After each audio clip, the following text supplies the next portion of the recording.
Fantastic. This is GT racing right now. He's got traction, he's got rid of the outside of both of them! Maloney! Oh, he's taken Anderson! Anderson's up top here! Oh my god!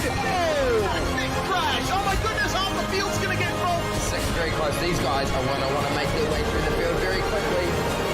Oh, here we go! Oh no! That's massive! This is it! This is over! I can't believe this! Oh my god! God, what?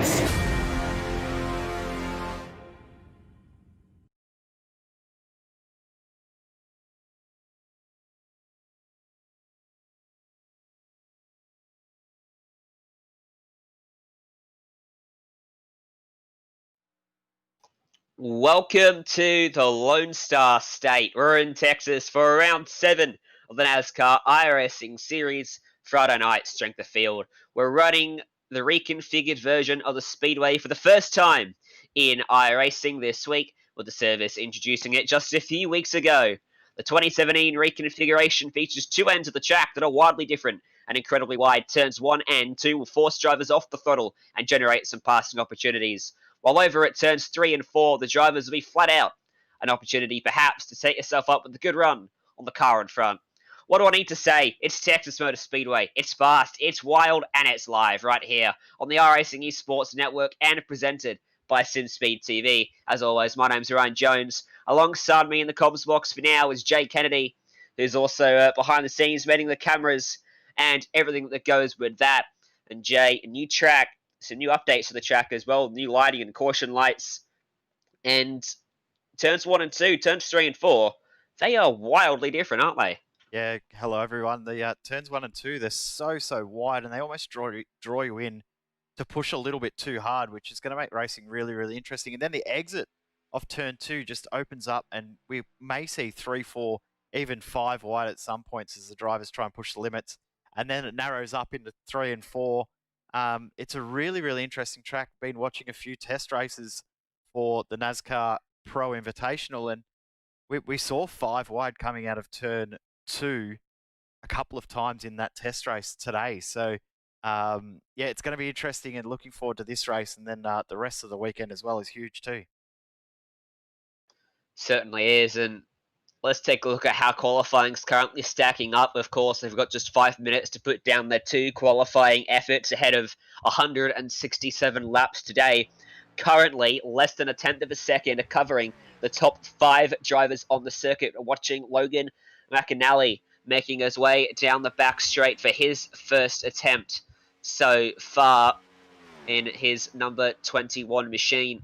He comes through 3 and 4 flat out on that white line. A track really pushes you up towards the Warren exit. Got to keep it off it. And he comes across the line and he puts down a time good enough for 17th. It's a 28.522, half a second off of Patrick Moose, who sits on pole at the moment. It's very, very tight, as you said. Only, well, now it was 100th of a second separating first and second. Now it's 100th of a second separating first, second, and third, with 500ths of a second separating first through to 5th position, with McKissick going into 5th. A lot of drivers here that we've seen throughout the series so far. Garrett Maines about to start a flying lap now. Has actually just started his flying lap. We'll see what he can do on this one right now. Out of turn 2 onto the back straight away. He looks like he's got a pretty good run. It was a good line through 1 and 2, and if he gets it down onto the white line here, it should be good. He's missed it by just a little bit, but I think that's the right line, and that's what he's looking for. Keeps it very low off of turn 4. This is looking good for Garrett Maines. His second lap's going to be the fastest, though. So his first effort puts him back in 15th. He's got more speed, though, beginning the second lap as opposed to his first. As he makes his way out of 2, another good line for him. He got off the throttle early, powers out of the corner. And then again, through 3 and 4, no lift. 100% throttle all the way around the back half of the circuit for quite a few laps before your tyres start to wear. Again, keeps it glued to the bottom of the racetrack through the quad oval. Here on the start-finish stripe, he goes to pole with a 28.01. Puts himself half a tenth ahead of the pack behind him, 600ths of a second covering the top 6 drivers. Unreal how close it is right now. It's so incredibly tight throughout this field. And I was about to say before that, we had the top 10 separated by a tenth of a second. Garrett Maines has ruined that at the moment, but even still, the top 15 drivers separated by under 0.2 of a second. Incredibly close. Josh Mickelmore, Joe Schaefer and Corey Wolf will be the last drivers to post lap times. Actually, no, they won't, because the checker flag is out. Session is done. Session's done. Qualifying's wrapped up. Let's get them ready to grid up down on pit road. Let's take a look at how they line up then. Hit Texas Motor Speedway. Garrett Maines, the consistent man he is, puts it on pole once more. Patrick Moose will start alongside. Caden Honeycutt and Jonathan Dalrymple will line up off of row 2. Trevor Perry and Austin Yarborough starting 5th and 6th. Brendan McKissick and Stephen Massey off of row 4. Top 10 rounded out by JD Willis and Logan McAnally. Over the page, we've got Justin Bethello and Ryan Doucette on row number 6. Row 7, Will Norton and Robert Miller, with Justin Levine and Tony Munger on row 8. Row 9, Brian Mercurio and Dylan Parker, with row 9, Spencer Burns and Joshua Campbell. Row 10. I confused myself a little bit there. Sorry, Ryan. Row 11 will be Adam Jocelyn and Brad Wright. Presley Sora and Josh Berry starting 23rd and 24th. Joe Schaffer Jr. and Sean Disbrow behind them. Jerry Keat and Josh Mickelmore 27th and 28th. Corey Wolf, Nick Olsen rounding out the 30.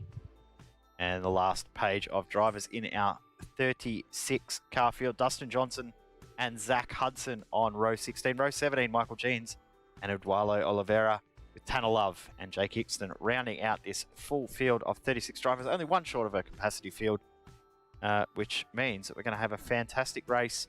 167 laps just on 250 miles of racing, with fairly warm track conditions, 39 Celsius, 103 Fahrenheit, which means that the drivers by the end of this race will probably be struggling a little bit with tyres. I think you're probably right. As with all the new tracks that get rescanned or added in terms of ovals in the last, what is it, about a year, Jay? This is how they line up to begin the race. A bit more realistic, having them sat on pit road to start as opposed to being dumped onto the main straight or tri-oval already to abreast. You do have to be careful not to run into someone next to you as you pull away, or for that matter, get a speed penalty for the guys at the back of the field.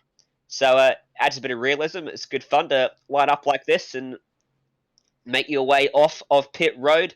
Adds to the spectacle, doesn't it, watching these cars pull away. And our personal favourite, Jay, with Texas, last night for us, 2 nights ago for us, and yesterday, I think, over in America, they added the lights to Texas Motor Speedway. With the lights that they added, they brought in the caution light system that this track has in real life, which is spectacular. The caution lighting illuminating the catch fencing, which looks real damn cool, even in the daytime.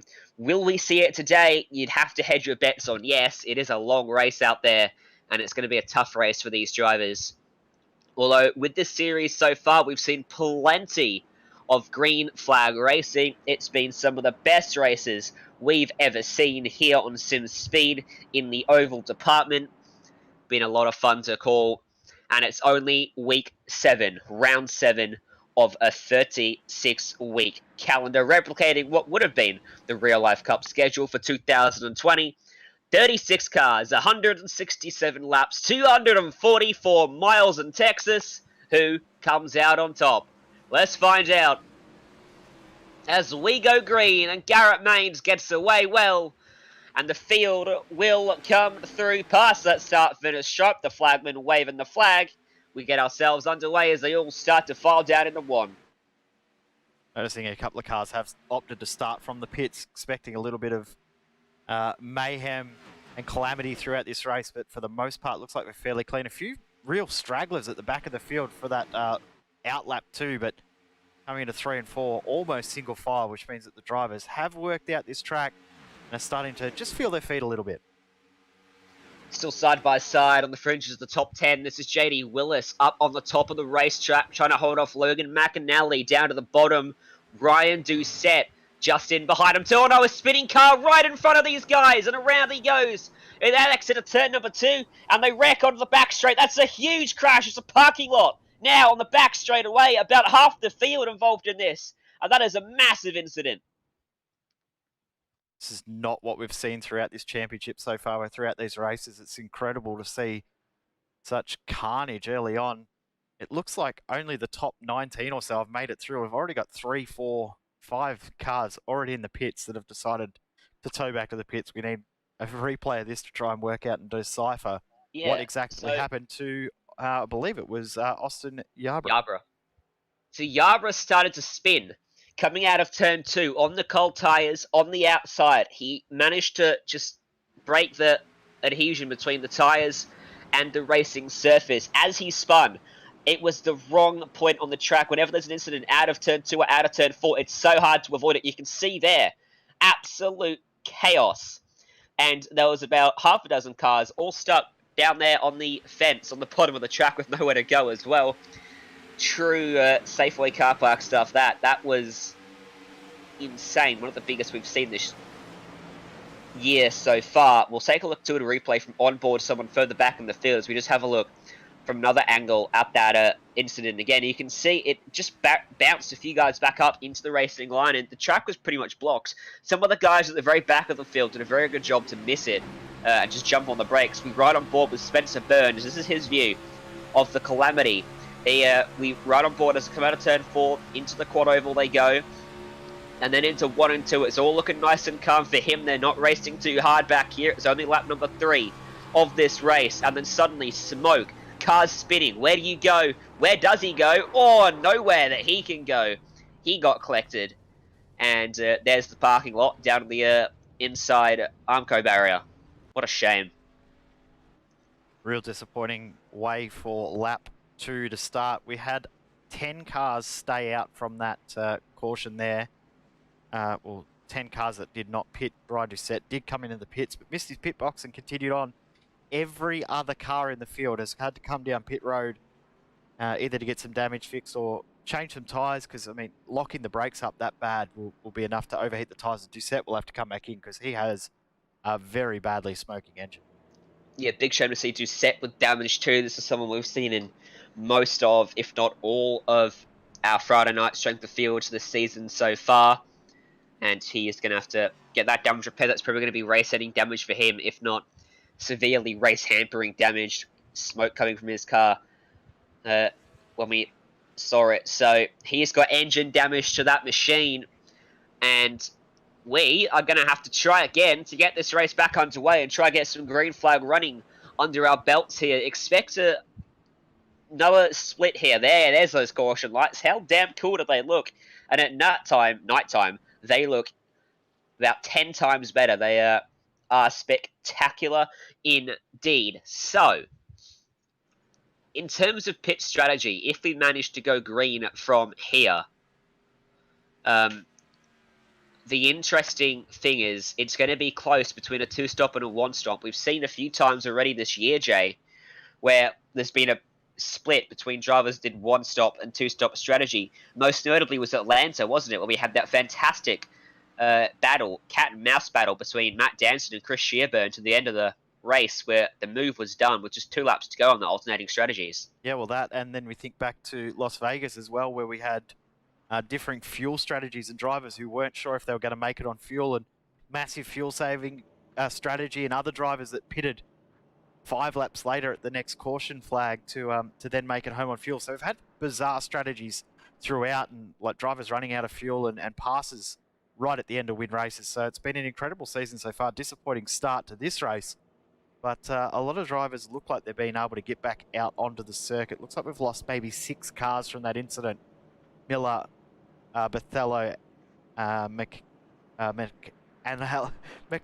Oh my goodness! Yeah, my tongue's not working inside my mouth at the moment. Yarborough, Burns, and Mercurio all out. Will Norton did pit and he's made it back out on the circuit, but did go a lap down, as with Dustin Johnson, who is coming back in now to get some more damage fixed. Ryan Doucette has finally come in as well. Of course, no fast repairs, no spare cars available to drivers at this level of official racing, which is why you've got to tone the aggression down in the early runnings of such long races such as this, 244 miles. The unfortunate thing is, Jay, it didn't seem like that crash really stemmed from aggressive running. It was just simply cold tyres don't work that well on the first 2 laps of a race on a 1.5-mile circuit, and it's so easy to lose the rear. You can actually lose a bit of rear downforce, and the rear end just comes around based off where other cars are around you too. So really unfortunate.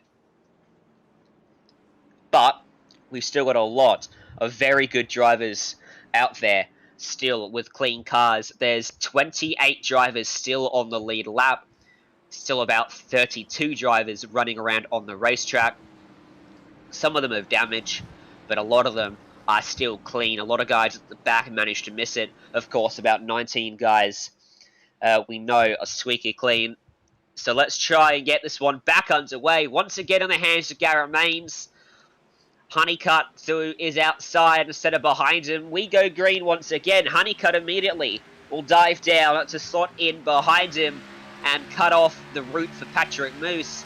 And then Trevor Perry is going to get caught on the outside as Brendan McKissick will try to swoop through on the bottom. And I expect everyone to be very calm and mellow here. They don't want a repeat of that incident on lap 2.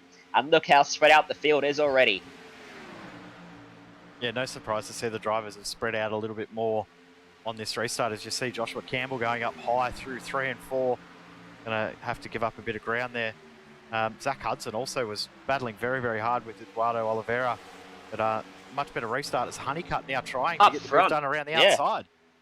Trying to go the long way around on Garrett Maines in Texas. Can he do it? He's got the run, but he's not going to be able to do it through 3 and 4. Not while they're flat out. Maines will power back ahead of him. And now look out for Patrick Moose in the 17 to follow him through. As Moose will take second place away. Honeycutt's advantage turns into a disadvantage as Brendan McKissick closes up as well. Gets into the back of Moose. Honeycutt flies up the track. Gets into the fence all the way up on the outside of 1. He jumps on the brakes. The car spins. Caution's out again. Single car spin. Yep. Lucky he didn't come back down there. I was a little bit nervous about starting to drift back down, but he held the brake very, very well. Oh, someone else he got in the throttle. Michael Jeans. Yeah. Michael Jeans as well. Spun off of turn 2. Maybe probably a reaction. Yeah. No, he got hit, actually, by the 15. I didn't quite catch the start of it. We'll take a look at the replay here, Sean. Sean, Jay. Jeez, don't offend me like that. Yeah, I'm wondering if just the field checking up there. Yeah, actually, just got on the brakes. He got a little bit loose, and the 15 probably wasn't really reacting to it as He might much not as he have could seen have. it. Yeah, maybe not. You're exactly right. May not have even seen it at all. But that first incident, that was strange there for Honeycutt. Lucky that he's just had no contact other than a little bit of a hit in the side of the wall, because he could have been a lot worse. And there was very, very minor contract there between Moose and Honeycutt there. It was enough, obviously, to unsettle the car, but not much more than that. So probably a little bit unlucky there, Honeycutt. Yeah, I think you're probably right with that. I think that was a very unfortunate crash again. So, what we had starting there, Jay, was a very good battle for the lead starting to form up. You can see, with the fact that 1 and 2 forces you to lift off, it enables you to get massive runs on the car in front through the flat-out section of the racetrack, because you start to lift off, and there's a gap between their back bumper and your rear bump and your front bumper, which creates that massive suck-up effect to the car in front, which creates fantastic racing through turns 3 and 4, and leads to what you said about earlier. The, what was it, 4, 5 wide out of turn number 5 2? wide. Yep. In the test race. So, judging by what we've seen, this is going to be a really good race when we do get green. Of course, these incidents aren't going to last the entire race. We're going to get some green flag running in at some stage. As you can see there, a lot of drivers have come down onto pit road to get some fresh boots onto their cars, and maybe for some get a bit of damage repaired. Michael Jeans, his car should be reasonably good. He should be up to pace. It was very light contact that he made with the fence. In saying that, he's taken a long time in the pit, so maybe had a little bit of lingering damage from the previous incident as well. He's just getting fixed, as well as a little bit of a ding in the front splitter there, you can see. So probably taking the time to get that fixed from the earlier portion. So this is a good opportunity for those drivers that didn't quite get all that damage fixed to be able to get a little bit more done and bring them back up to speed. So and as you said too, we've had some incredibly long green flag runs. If you think back to Daytona, we had green flag stops in the first phase of the race. So we've had some really interesting and amazing battles and racing throughout this series so far. So this is very uncharacteristic for what we've seen in the previous 6 rounds. It is. I think one of the reasons may be it's a new track. There's not as much running that these guys have done on this racing surface as opposed to some of the guys they've done, some of the other tracks. They've done a lot of running over quite a few years for some of these guys. Guys like Garrett Maines, to be the #1 I-rated driver in this race, of course it's an official race, so their numbers are based off their I-rating in the room. He's been on the iRacing service for years to build up, 6,000, 7,000 I-rating, whatever he's on. So he's got so much experience, but that's negated a little bit by a brand new racetrack.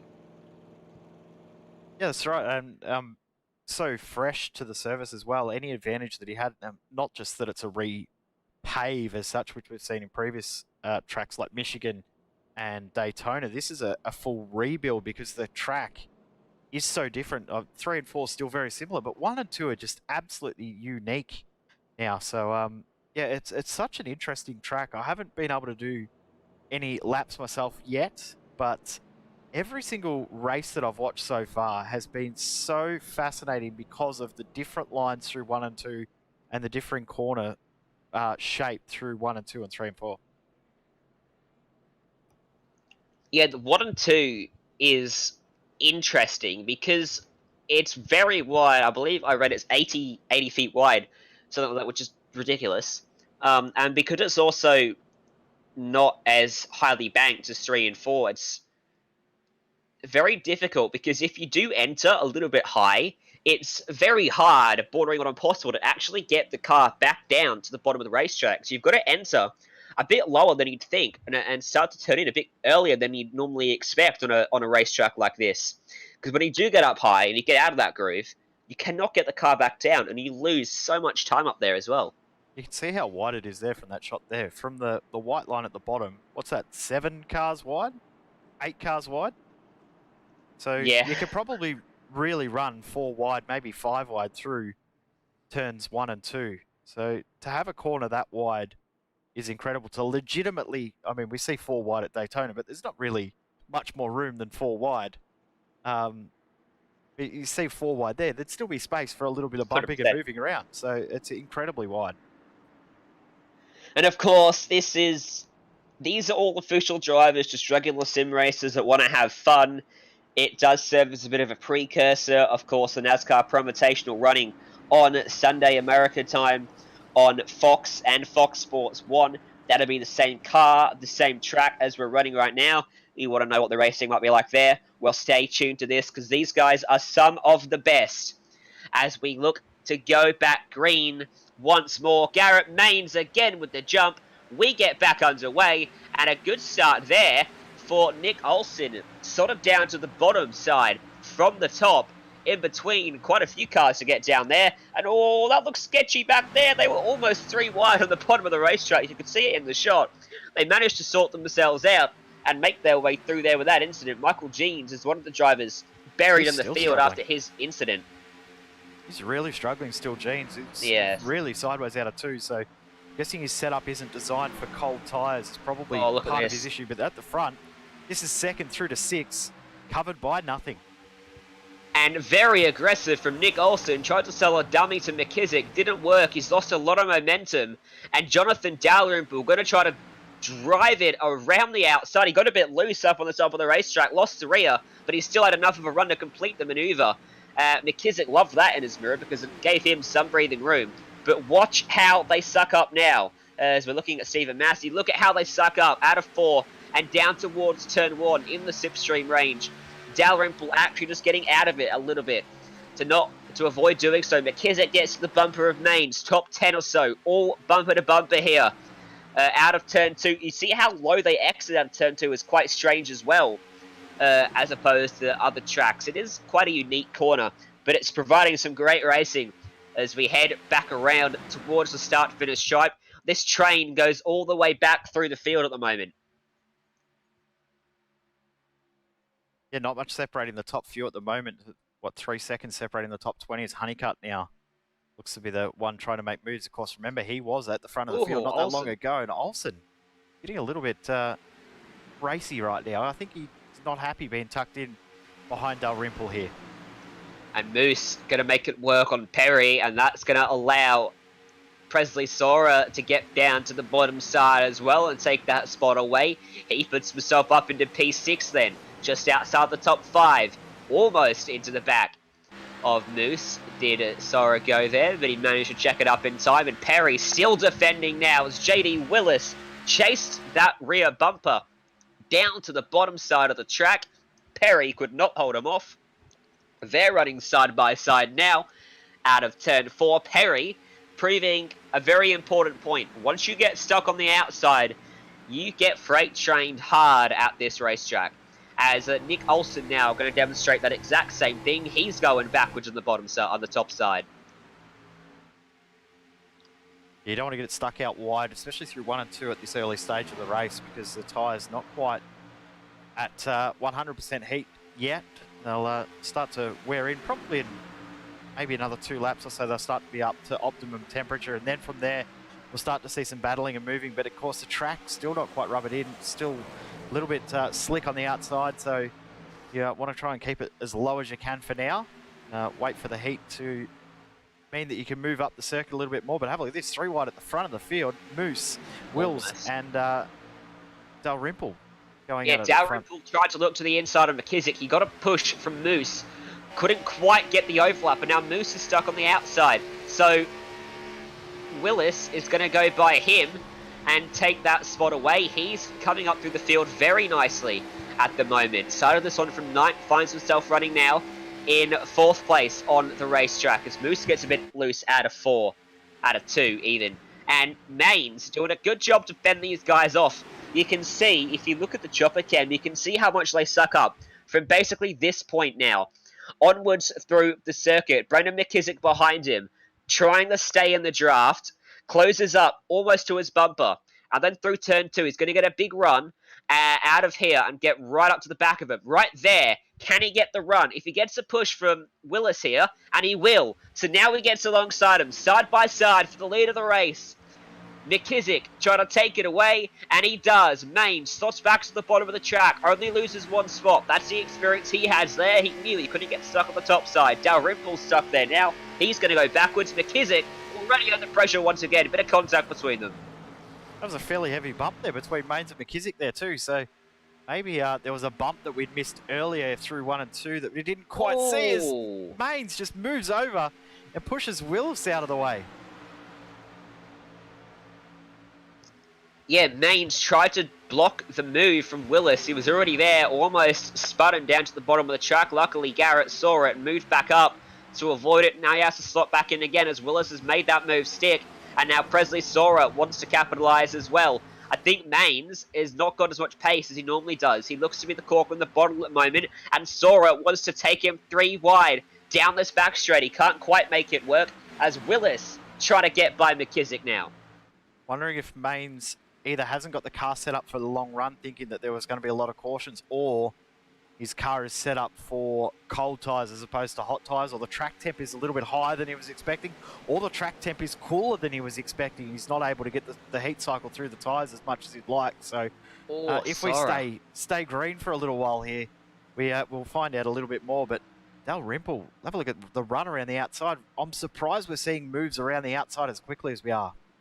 Yeah, and it's rush hour traffic here in the minor placings for third on back. Mains trying to hold off an absolute truckload of cars, and Presley Sora was struggling for some stability through 1 and 2 last time by, as we were talking, and now he's got a bit more stability and gets to the inside. But Mains going to chase him down the track. This could be contact. No, he had him cleared by about a whisker. There was nothing in that as they go by a lapped car. That's Doucette up against the fence. Mains, he might not have the pace, but he's still got the aggression. He is desperate to hold on. And, well, they are just lighting up for an opportunity behind. You've got Sora, Dalrymple, Stephen Massey, Moose, Parker, Honeycutt, Wright, who won last time out at Miami. Trevor Perry's back there, Tanner Love and Josh Mickamore as well. A lot of drivers wanting to vie for this third place spot.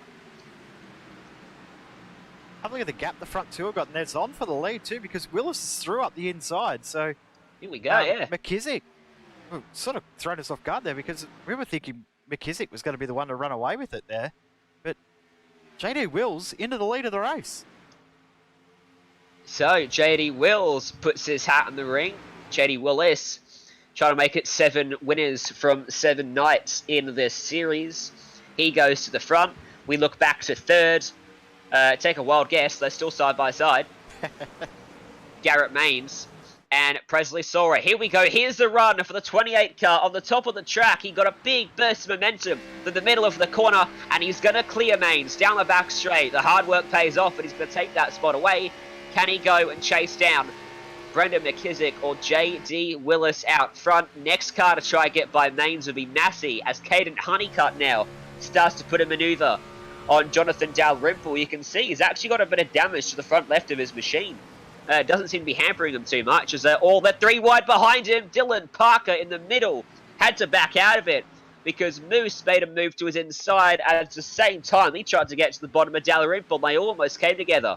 Incredible how much these guys are battling in this early phase of the race. I mean, we're a quarter of the way through a fuel stint, maybe a third of the way through this fuel stint. We restarted on lap. We restarted 19 laps ago, so lap 12, essentially. And these guys are going at it really hard, really early in this phase. So surprised that we're seeing the aggression levels this high, as Garrett Mains coming back now and might take third position back away.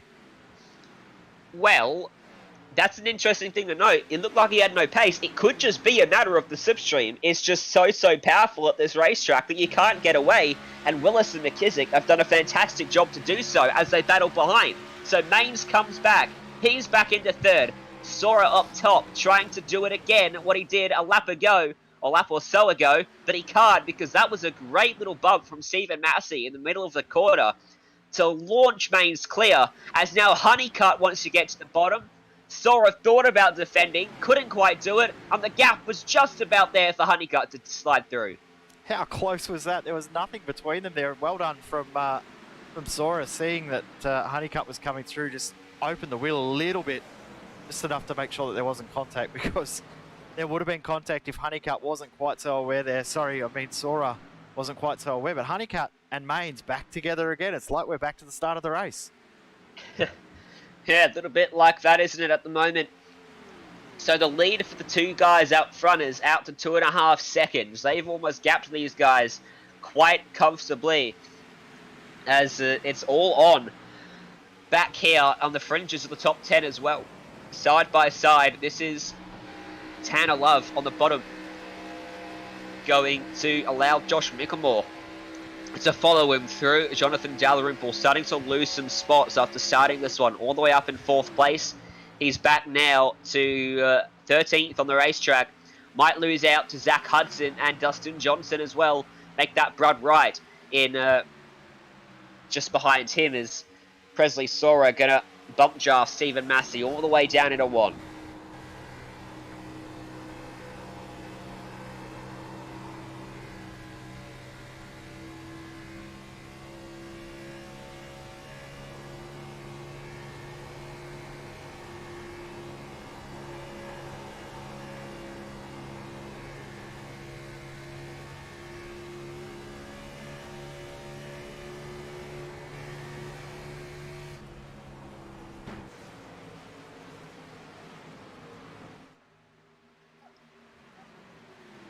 Hey, by the way, up front, Brendan McKissick is back in the lead of the race.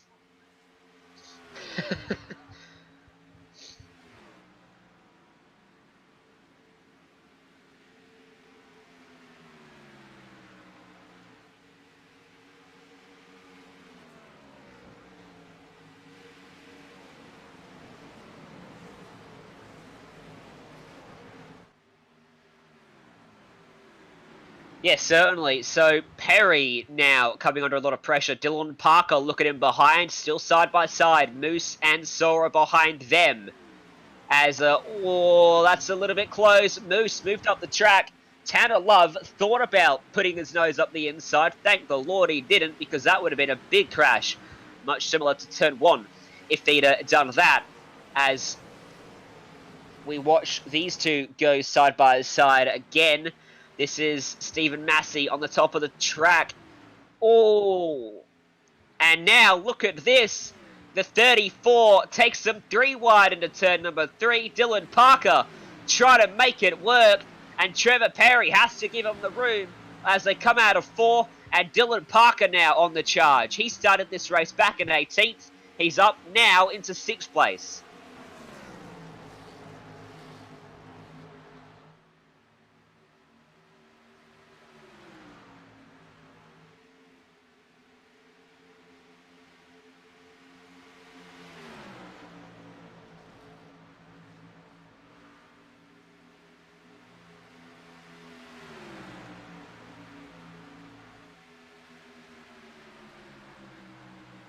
Yeah, he's not going to hold on, because here comes Moose, and the inside we've seen prevailed 9 times out of 10 through 1 and 2. It's only worked for a couple guys. It's not going to work there for Trevor Perry. He got a bit sideways up top, similar to Yarborough on the first lap of the race, but not quite as sideways.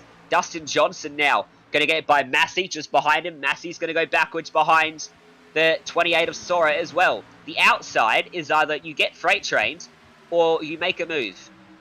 There's no in between.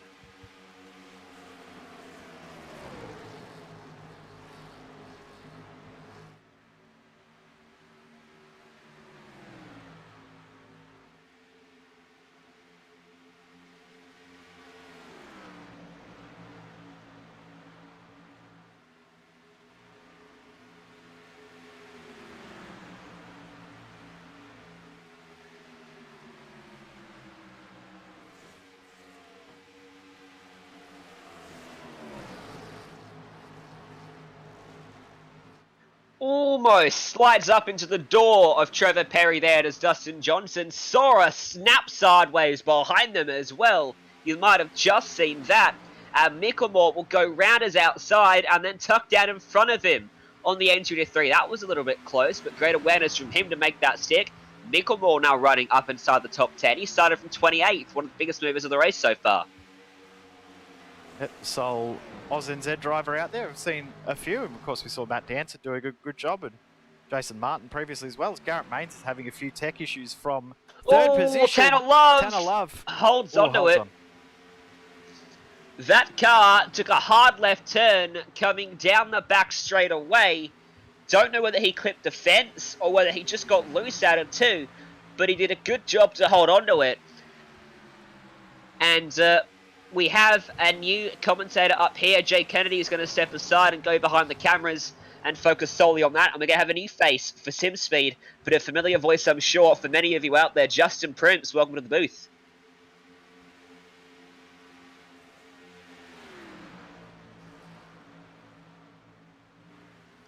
Or not. Something's going on there for Justin. I can tell you he's here, but his mic ain't working. Give us a moment there. As we see a move for Dustin Johnson. It goes by Patrick Moose and takes that spot away. Let's try again. You there, Justin?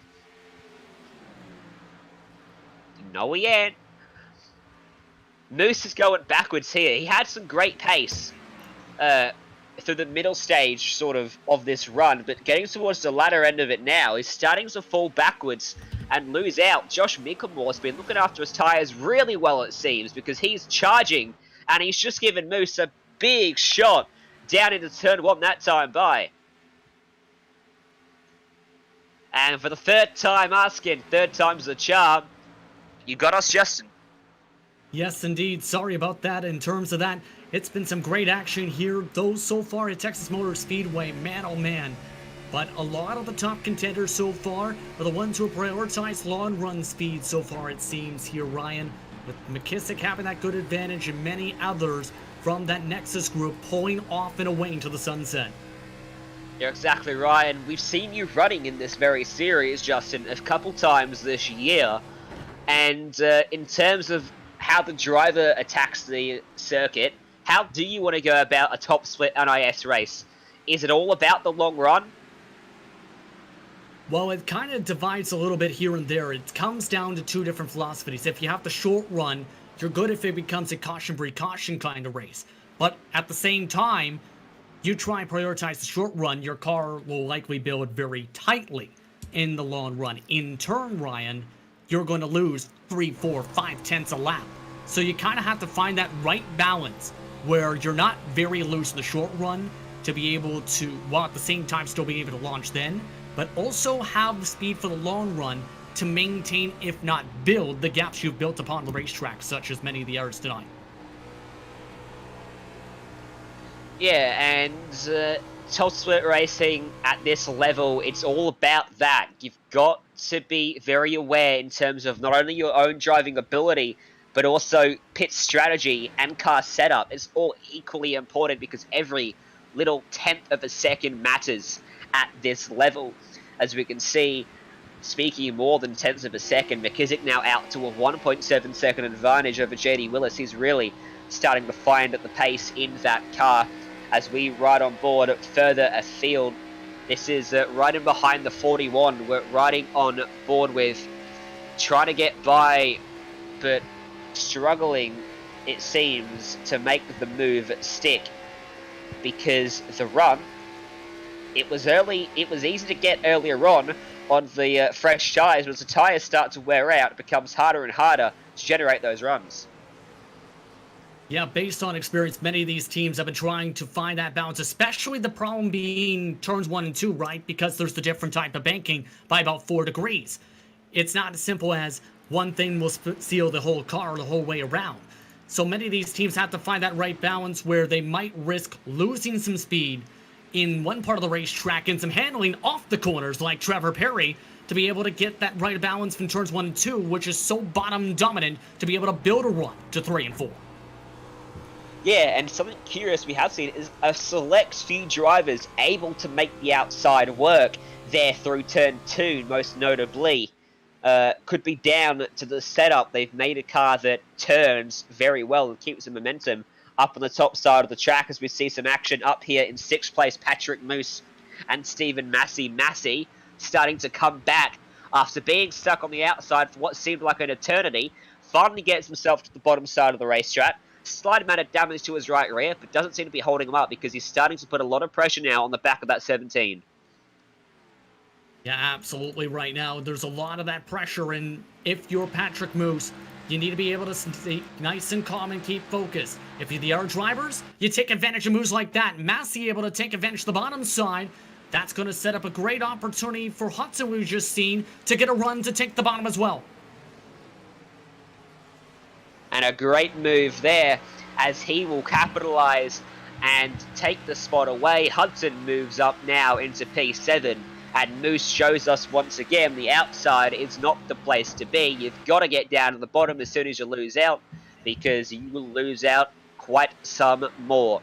The field now is starting to spread out considerably after the very close quarters battling we had in the early running of this race. Still quite close here for 40. This is Jerry Kite trying to get by Jonathan Dalrymple up on the top side of the racetrack. Dalrymple will slot down behind him. And Jerry Kite now trying to get by Jake Hickson as well. But Dalrymple coming back with that slipstream.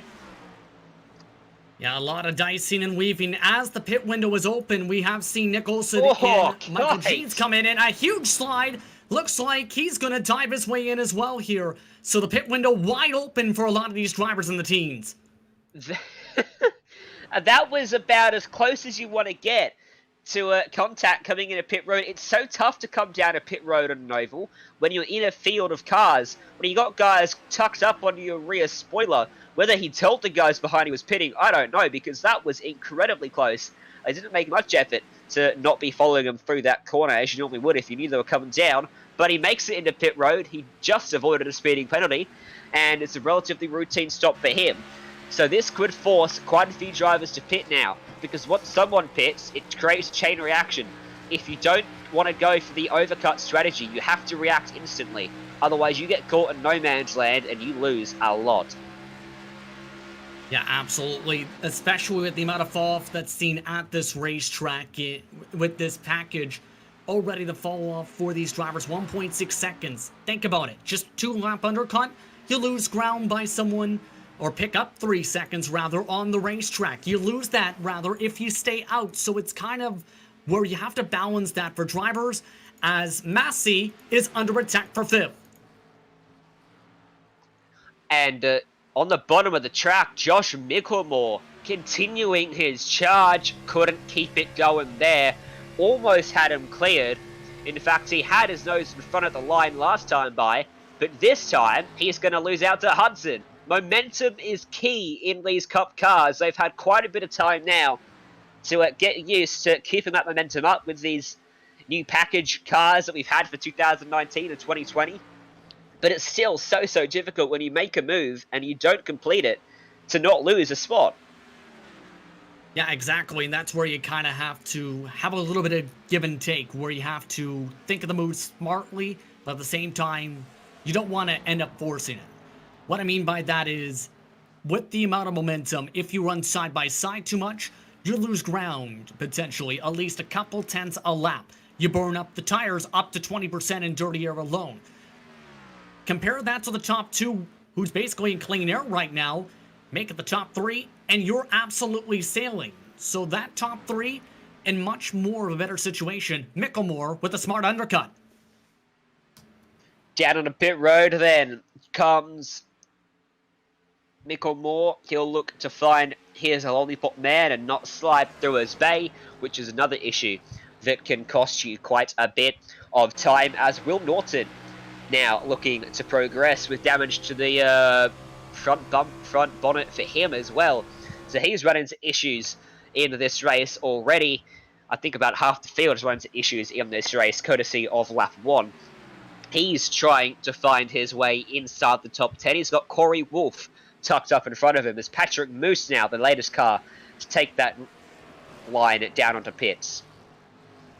And it makes sense for a lot of these drivers to come in around this time because many of these competitors can basically split the race into one stop from here. The fuel run, they only have to go, say, 53 laps or so. Then they can make it to the checker flag. That's why Stephen Massey, for example, just ducked down.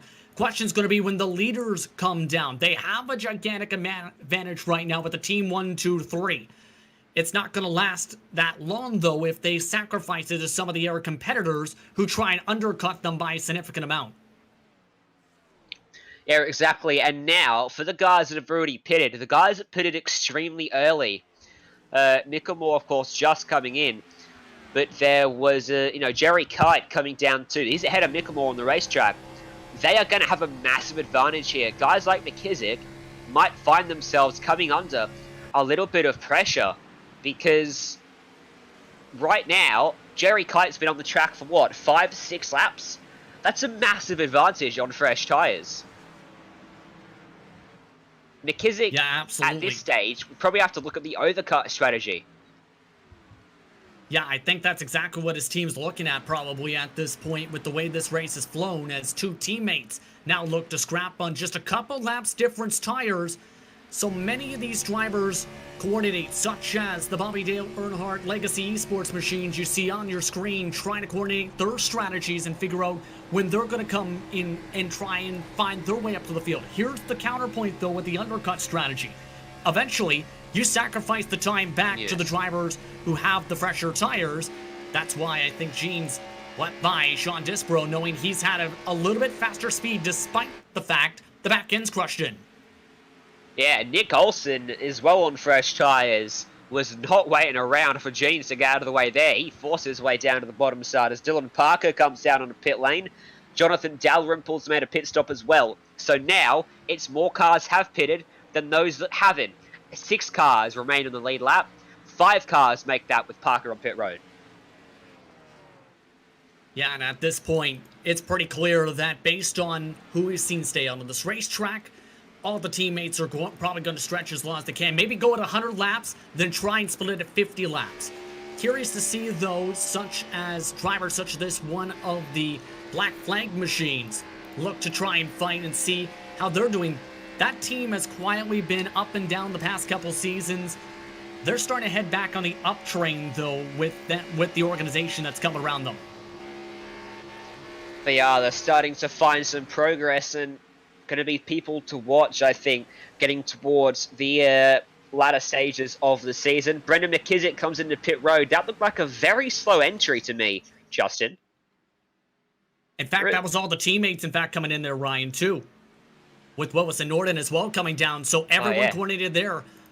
But interesting, yes. I don't think it's going to hurt too much since he had a big advantage, but there's a lot of drivers who are very talented at charging him. Malik Ray comes, for example, who tries to go near full throttle up to the cone and smash the brake pedal to be able to gain as much time. That can gain you up to 2 seconds on a pit entry alone. It certainly can. So, where does McKissick come back out? He's behind Zach Hudson, who hasn't made a pit stop just yet. I believe Hudson's the only driver yet to make a stop. So he's going for an extremely long run here. And McKissick emerges still in the provisional lead of the race despite staying out all that extra time. So right now McKissick has a massive advantage. He's got fresh tyres on the guys behind as well. Yeah, right there already, McKissick back on the lead lap. So this is going to be a massive amount of lost time for Hudson. And he had to come down eventually. That is the call right there. Only Justin Johnson, I believe, is in that scenario where he hasn't pitted this window quite yet. And he, mind you, is still far back on the racetrack compared to some of the others. About 3 seconds. They're nearly stacking up behind the 27 right now. Look at this. Justin Johnson causing rush hour traffic there. 4 wide for a moment. 3 wide as well. And who was that? Honeycutt. The biggest gainer out of that. He flew by about half a dozen cars in one fell swoop. And Dustin Johnson, so much slower on his old tyres. you catch him in the wrong moment and you have to check up. It checks up so many people. Garrett Maines all the way on the top of the racetrack there, losing an absolute ton of time as Perry gets sideways as well. Sean Disbrow sweeps around him. They're almost 3 wide behind them too. Yeah, and this is going to get dangerous for some of these drivers at this point. If you've gotten clear, you just try and focus on your strategy at this point. Hope the race screen and see how it cycles through. If you're Johnson, though, this is a scenario where you're hoping and praying for a caution flag. Already 7 seconds lost to the race lead. He's going to potentially lose a lap and a half at least by the time he has to pit. And he's got a problem all the way up in the marbles. His tire might be starting to go down. That tire might blow with the new tire model. It can happen. He's pushed that thing, I think, to the edge. He's got to come down a pit road. That's exactly what he's going to do. Gets it slowed down as gently as he can and comes down to pit lane. He, I think, might have gone with the wrong strategy play there. Might have been praying for a caution. He nearly caused a couple. It didn't come out. And they're 3 wide on the back straight away again. Stephen Massey in the middle. Down the bottom is Dylan Parker. Going backwards up top is the number 8 of Joe Schaffer, who I think is on old tyres too, based off his car pace. And mind you, that is a lap car that's in the mix of things here, so a lot of slicing and dicing. Many of these drivers, though, I think have to play it smart here because lots of traffic, lots of different tire strategies. You can already see Parker has the faster car right now at this point of the run with the way the strategy's gone, and everyone is now trying to freight train Jeans to get that position. Interesting to note, while we continue to watch this, Garrett Maines had to come down to pit road twice and make that a 3rd time.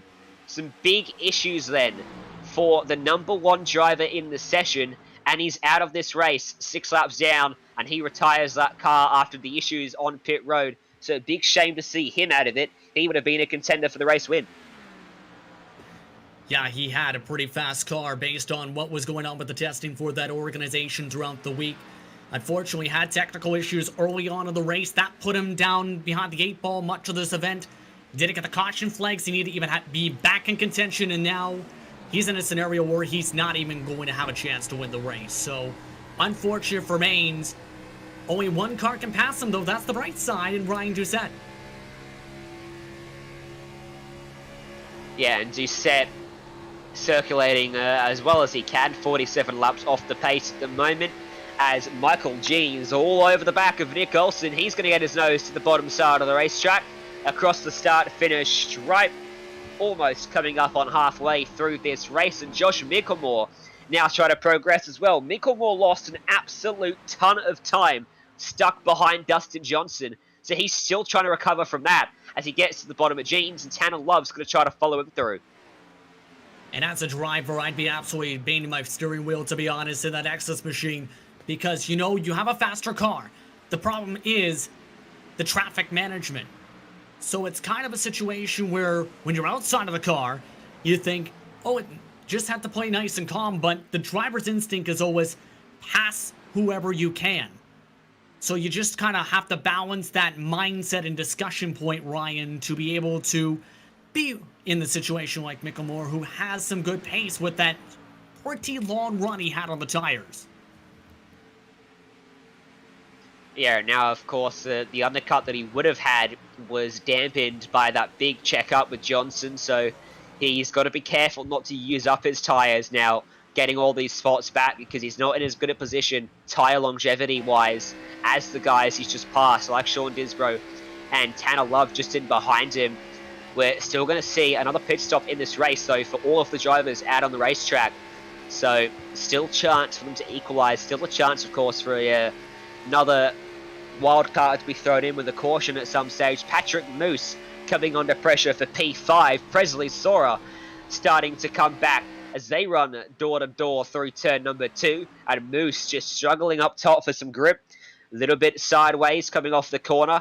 But he's still got a great turn of pace up top on the outside, trying to hold it there as they run through turn 3 and 4. He's not going to be able to do it.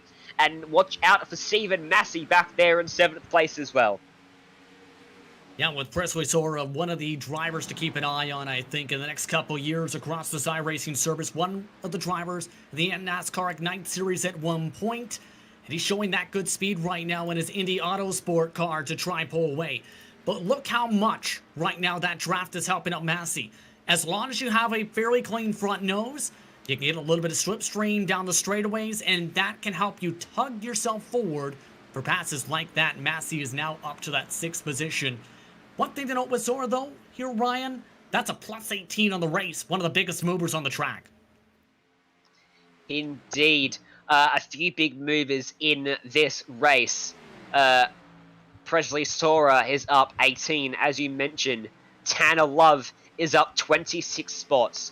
Josh Micklemore up 19. Sean Disbro up 16, and Michael Jeans up 19 as well. All those drivers have fought well early on, and all those drivers were in the middle of the field. You might not have seen it, Justin. Jay would have behind the scenes. The massive crash through turn 2 on lap 2 that involved about half the field. They all managed to get through it somehow without much damage. And that is where some of the starting position games come into play too, that potentially factors in. You never know if there's going to be a big one, of course, on lap number 1. But a lot of drivers try and keep it cool at the start to be able to, if it goes a long run, be able to pace themselves. These drivers have paced themselves pretty well, I have to say, though, in this middle stint here was still 1 pit stop to go for a vast majority of the field. I'm curious to see how this is all going to play out, though, I have to very much say, though, because you can see the difference in how these drivers have built their setups in their respective teams and organizations and the amount of work that's put in, where these cars that are best in the long run again are the ones that are blistering the way into the top 5 right now. Exactly, and I think you can't set your car up for a short run.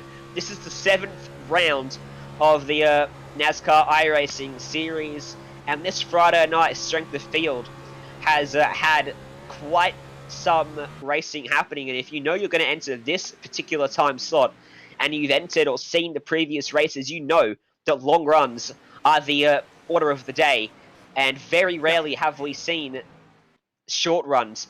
We have some technical issues with the server at the moment, which should resolve in a moment's time, hopefully.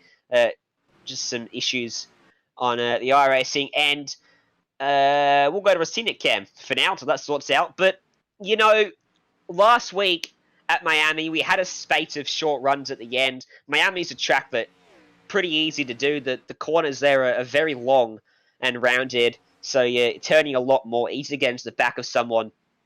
But somewhere next week, like Bristol, that could be somewhere where you've got to set up for a short run, Justin, because, well, Bristol is Bristol. It's a short track. It's the most short track feeling circuit that we go to. It's an absolute coliseum. It's a beast to drive, and the racing there can go either one of two ways, can't it? Yeah, exactly. It can either be where you have a very long flow to the race, where you might have a 100-lap run, and that's where the long run comes in. But then there's the majority, have to be quite frank, in the short run being very key. And you have to remember, Ryan, part of that leads to that is the difficulty of pass at Bristol Motor Speedway, especially since the top line is so dominant, and the bottom line, it can take you 5-10 laps just to pass one car potentially. So there's so many factors in that for Bristol and many different teams. I wouldn't be surprised if there's a lot of focus on not just the short run to be able to battle in, say, the first 30-40 laps of a run, Ryan, at Bristol for a lot of these teams, but also in terms of Q-trim to give yourself track position to be able to be at the front, because if you're at the back, it could be a long race. Yeah, exactly right. And, of course, the NASCAR Coca-Cola iRacing Series is running there on Tuesday night, American time. I had to pause. It's Wednesday for us, Justin. But that also means we should see quite a lot of Coca-Cola drivers running next Friday night, because, as we've seen, when Coca-Cola are running, the drivers turn up for some redemption. Come Friday, Auto Club, the best example of that. We had about 10, 15 professional drivers running, and that was still the best race I have ever commentated on. And that doesn't even factor in the development drivers, the other team members who are a part of that, where they were the vast majority of the field in that race, who have access to those setups and were a part of the building process. So it absolutely is a major factor. I wouldn't be surprised to see that same potential total at Bristol. Because I remember back, for example, where it was night racing action a little while ago, where it was a full distance 500 laps, if you remember last season. A lot of drivers put a lot of focus in that because it's the first time in a few years that the series had been at Bristol for the pros. Many drivers ended up using that almost as a way to adjust things and be able to learn how the car was going to react for their race. So they're using the race throughout the week, mind you, including right now, mind you, Ryan, to learn how Bristol's going to be. If it works out, they're potentially going to race. In other cases, they're going to use it as a way to redeem themselves if they have a bad run at Bristol. Yeah, it's a shame that the Coca-Cola series runs before this event, because I have the feeling, Justin, if this was run before Coca-Cola, we'd see probably half the field as those drivers, because it'd be the perfect test event for them, wouldn't it? Yeah, but at the same time, you have to factor in there is the potential of drivers not completing the event, for example, once they get the data, etc. So there's different kinds of factors, and I think the main thing is, as professionals or as an organization, do you want to give your drivers that advantage of that before the actual race? You know what I mean? Or do you want to see how they react with what they've done in testing mainly as their main source outside of 1.5 days of total official racing? Yeah, see, that's the point I hadn't thought of, because I'm nowhere near that level. At least you, Justin, are at least high enough iRating to be in this top split, so you know what it's all about as a driver towards the top end of the spectrum. Whereas I run around in 9th split when I attempt to do these races. So, it's a very good point. And Jay's in 25th split, he just said behind the scenes. When you get to the top, there's just so much to consider. And this is why the racing's so good, because there are people that consider all of these things. And most of the drivers, or some of the drivers running in here, are involved in teams that are in that professional series. They're testing setups, they're running setups that the main guys use. There's also guys in here, Justin, that, you know, no less of a driver, they're just as good. They're out there running for themselves. Yeah, there's some of those types of organizations, absolutely, that have drivers who are good at that, but a lot of the organizations are up in this top echelon. The best of the best drivers I can think of who are in that kind of level, who might be on the solo side, like a Max Harris, currently in potentially 2nd or 3rd split, for example, in terms of racing action and NIS competition. He's had some good runs in his race car. There's a few others that come to mind where you kind of need that setup knowledge to be able to succeed at NIS in the open competition, especially top split. Being with a high-level organization helps you get to the next level in performance. It certainly does. And this is where esports is really starting to make its gains and leaps and bounds as these organizations come together, and with the situation that is devastating for the real life and for all of us involved with so many things out there. It is also, on the flip side of the coin, as bad as the situation is, a good thing for esports in general, as it receives so much exposure. And in the future, when life resumes as normal, we can only hope and maybe even expect at this point, Justin, that esports is going to become a bigger part of motorsports in general. Yeah, I absolutely agree with you that it could be absolutely huge, and there was always that potential. We weren't expecting, of course, what was going to happen, and in turn, the momentum that's come on forward. Let me put it this way, Ryan. A lot of the teams in the Coca-Cola series have been helping a lot of these drivers with coaching to prepare themselves for the race on Sunday on Fox and FS1, for example. So there's that real-world connection, real-world teams and drivers joining the Coca-Cola series. And mind you, too, don't forget, there are teams that are trying to build themselves to that point which have built sponsorships, such as the drivers we followed along with Bobby Dale Earnhardt Legacy Esports, that are having some big exposure with these types of events and put a lot of emphasis for their sponsors and the organization on succeeding at tracks such as this to show how they can perform. Most certainly, and we do have a little battle on the track starting to come together, Justin, here. For 5th place, Patrick Moose and Presley Sora. These guys have been slowly coming together over the last few laps. Last time by, Sora ran just a couple hundredths of a second slower than him. Let's run through how the top 10 stands. Let's go to the front. Brendan McKissick has a 7.7 second lead back to JD Willis in second. He's comfortable right now. No one around him. It's another 3 seconds back to Caden Honeycutt there in third, exactly where he started. Dylan Parker back in fourth. There's 14 seconds adrift. And then Patrick Moose in this battle for 5th. It's a little bit closer from here on out. Then we've got Presley Sora right in behind him. A couple tenths down the road is Stephen Massey and Zach Hudson, who's actually just found his way by him.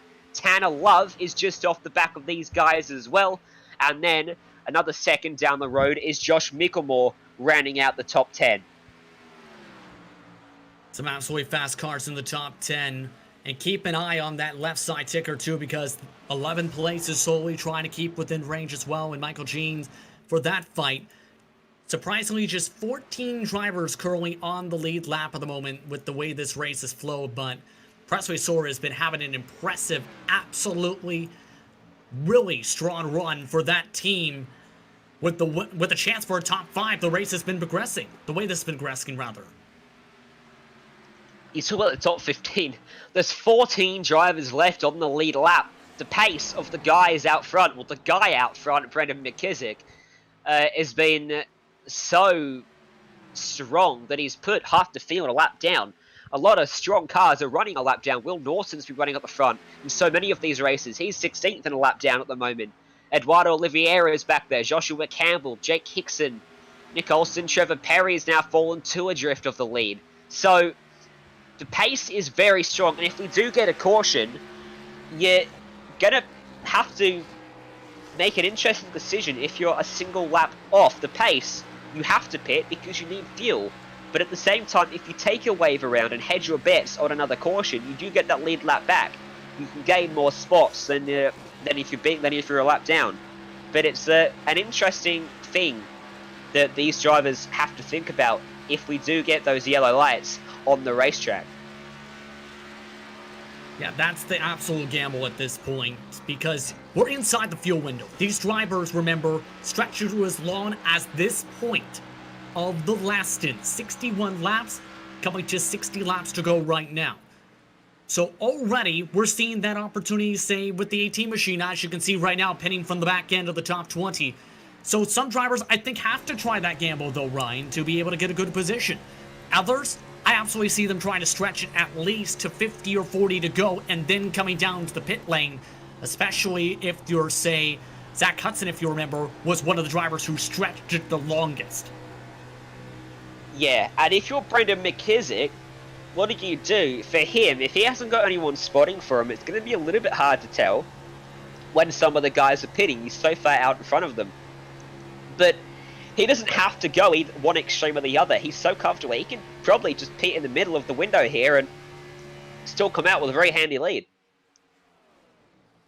He's obviously discussing this potentially with some of the fellow teammates that are up at the front of the field, you have to think, because he did have Jose Solis, for example, at the stars box for at one point. He has Jacob Hall watching for the 7 car, for example, the 3rd place machine. Will Norton amongst some of the other drivers with Jake Matheson. So there's all that discussion going within team conversations right now, maybe, for a couple of these drivers that are thinking of that to try and bank how they're going to go. Don't forget here, look at this. Massey fighting as more pit stops are currently down the lane.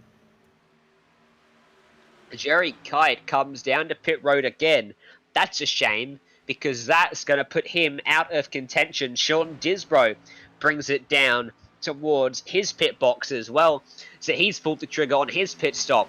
As we continue to watch this battle, Stephen Massey all over the back of Presley Sora, trying to find a way through. It's not going to come here through 1 and 2 this time by.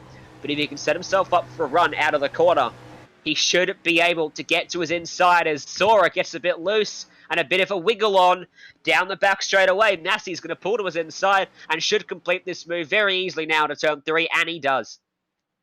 And that's been always part of the issue. If you slide up off to the top line in turn 2, there's some little bumps there. If you hit those bumps, it can shake around the race car in that case.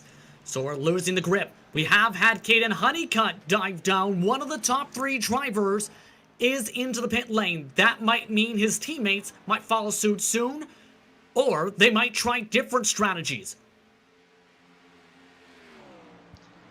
Yeah, I think we would probably expect to see them all come down at the same time here.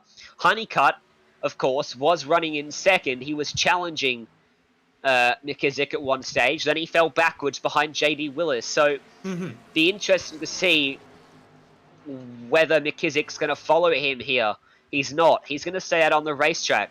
So, Honeycutt, depending on how long McKissick stays out, may be able to undercut him. Oh, trouble turn 2, the 18 spinning. And the caution's going to come out, and it's been collected by the 30. Oh, no, McKissick! McKissick's involved! Oh, my. The race leader spins, collects the slow cars there, and our race leader, how comfortable was he out front, has been involved in an incident with the lap cars.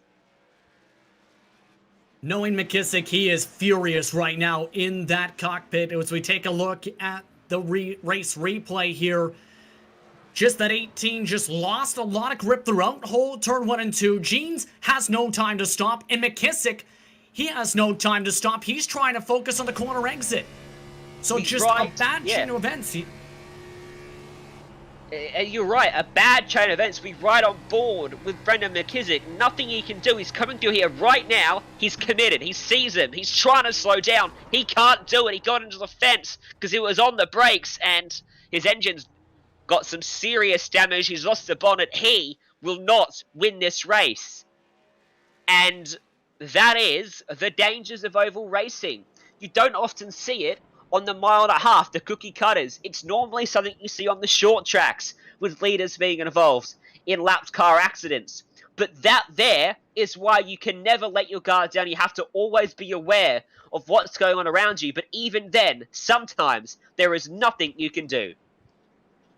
Yeah, you've seen with how he hit that wall on the outside, for example, he was trying to lock it up, trying to stop the car as much as he could, minimize damage, but with how much speed he was trying to carry on the corner exit, I think he might have been expecting, say, the cars to move down to the bottom of the racetrack. There just wasn't enough time to react, and now this completely changes the race. The drivers who just undercut, they're going to have to potentially take wave or hope for the lucky dog. Other drivers are now in a situation where they're back in contention if they were set up for the short run and try and take advantage here. Yeah, this is going to change this race massive. This restart is going to be wild. Now, on my timing screen, Justin, I'm seeing Caden Honeycutt as the first car lap down. It would suggest he's going to get the lucky dog. We'll have to stay tuned as to whether that's the case or if anyone gets a lucky dog. If the first car...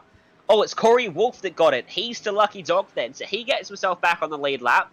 And all these drivers, Honeycutt, Perry, Mickelmore, Johnson, Olsen, Norton, and Disbro are all going to have to take the wave around and pray that their tyres are still good enough to keep pace with the lead lap cars as we see a broken and destroyed number 5 of Brendan McKissick there. You cannot help but feel sorry for that man. Yeah, I feel bad, honestly, in this situation because he was the dominant car. He had the best car in the whole entire stable of his organization that was dominant in this race. For it to end like that, you're not going to be happy as a contender whatsoever. So at this point, McKissick's in a situation where you have to absolutely feel bad for what looked to be a race-winning car tonight. Yep, and while it is disappointing for McKissick, it takes out the dominant car. As much as we hate the situation it's unfolded from, it opens the race up now to so many more people because it was looking like Willis might have been the only person that was able to challenge him. And even then he was 8 seconds adrift. Now suddenly anyone, Willis, Parker, Moose, Hudson, Massey, Dalrymple even back then, Sora too. These guys could all challenge for the lead. This is going to be crazy. 11 cars on the lead lap at the moment. A lot of them going to get a wave around. We should end up with 20 lead lap cars once the field comes back to the green. And now this becomes a situation where you mentioned different contenders and all kinds of wave rounds we see, such as Oliveira right round, for example, in 20th position. At this point, you're hoping for a quick caution to get on fresh tires. The thing is, though, too, J.D. Willis, remember, had a decent car as well. It's just the fact that McKissick was in his own zip code much of the race. And Willis was still a good car, pulling away by the end of the runs by 3-4 seconds from his own teammates. So I think Willis, he's in a strong chance to try and take home the checker flag. But you have to keep an eye on Zach Hudson from what we've seen, as well as Massey, to see what they can do in the top 5 right now. And it's been 23 laps since Perry pitted, been 43 since Johnson pitted. So those two are going to be halfway down Struggle Street when they restart, because their tyres are not going to hold up compared to the guys around them, as now a whole host of cars get the wave around and will look to get themselves back around onto the lead lap and formed up before we restart. Brendan McKissick is back out on the racetrack, but he's missing most of the front assembly of that number 5 machine. He's going to have a lot of damage, but he's still out there trying to find some points in the minor placings as the ticker ticks down to 50 laps to go. Going to be a 49 to go when we restart, and it's going to be J.D. Willis restarting the field with Dylan Parker to his outside. Yeah, that's an interesting front row. I'm curious to see what Parker can do based on what I've seen, though, from these cars. The bottom line is the preferred line, and many of these drivers are going to get good starts on that line. It's the matter, though, of how will that top line hold on to the momentum, I think, especially second row back. Well, let's find out. This is going to be wild. There's no limits in Texas. We know that. Let's put it to the test then. Field on the hands and the control of J.D. Willis as he jumps on that throttle. And a big checkup behind Zach Hudson. On the top of the track, he has to dive down in front of Dalrymple to block that off as they snake their way into turns 1 and 2. It's a good start for J.D. Willis. And Dylan Parker coming under a bit of pressure from Patrick Moose. And I think if you're third on back, I wouldn't be surprised with what we've seen in many of these types of races. See a lot of passes and a lot of trouble. Nick Olsen just got some contact. The Crit Motorsports machine just able to save it and keep the car rolling on the racetrack. That was a great save for him. Half on the apron, reminiscent of Kyle Busch in 2012 at Daytona in the shootout. He gathers it up, similar to that, and he'll keep going. Lost a bunch of spots. Now these competitors still have to stay single file, though it is difficult to try and get passes timed up. You have to be smart, try and build up speed down the straightaway and get the run. From what we're seeing already from these cars, though, they're very even balanced on the short run. Many of these teams, I think, have figured out how to time things up for freight train situations like this. Just a couple months ago, Ryan, it was kind of a mixed bag. Now, it seems everything is equalized at this point of the season. It certainly has, and what we're starting to see is fantastic racing as a result. People have figured out this package, and it's working well. J.D. Willis has started to pull a gap. It's 3/10 back to Moose in second. After the battle with Sora, Caden Honeycutt, meanwhile, just ran the fastest lap of the race, but he is all the way down in, I can't even find him. Where is he? He's 10th. Back in 10th. So the slipstream, that's how powerful it is. He ran the fastest lap of the race, even with the dirty air. The slipstream pulling that car along. As Tanner Love goes by Presley Sora, we see it from the bonnet cam as he dives through on the bottom of the track and almost gets to the left rear of Dalrymple. And now he gets alongside him, so Love's going to get 2 for his efforts here. If he can keep that car straight, he was fighting the rear end as he entered the back straight that time. They're side by side up ahead for second place too, you can see that, as Parker goes back into second, and they're starting to catch Willis again. Yeah, that's again, the slipstream starting to come in. Here's the problem. Everybody is going to have to deal with the dirty air. Have to get off the gas a little bit more. Willis, he's able to stay full throttle right on that racetrack, and that's the main difference between clean air and dirty air. Because he's able to carry more momentum than this freight train, Willis is in the better situation for tires compared to, say, the drivers fighting for 10 near 3 wide. Caden Honeycutt fighting for 10th. Josh Mickelmore to his outside is not going to be able to defend this. Honeycutt in 9th place will take away some track position. Mickelmore's a lap down, even though he's running in 12th. So although a lot of wave around cars opted to pit rather than get the wave around, so there's only 11 guys. McKissick's the final car in the lead lap, believe it or not. Yeah, here's the thing, though. That is a battle for the Lucky Dog position. You've seen that scrap a little bit. That's the reason Mickelmore was trying to charge through. And McKissick is now the Lucky Dog car. Keep an eye, though, on these drivers because the speed difference, massive. McKissick was lucky to have the 6-minute blown engine, so to speak. That means repairable, but not terminal. And already, they're going to pass right by like a freight train for the Lucky Dog. Repairable, not terminal, but not really raceable, is it? Look how much slower McKissick is, topping out at 260 kilometers an hour,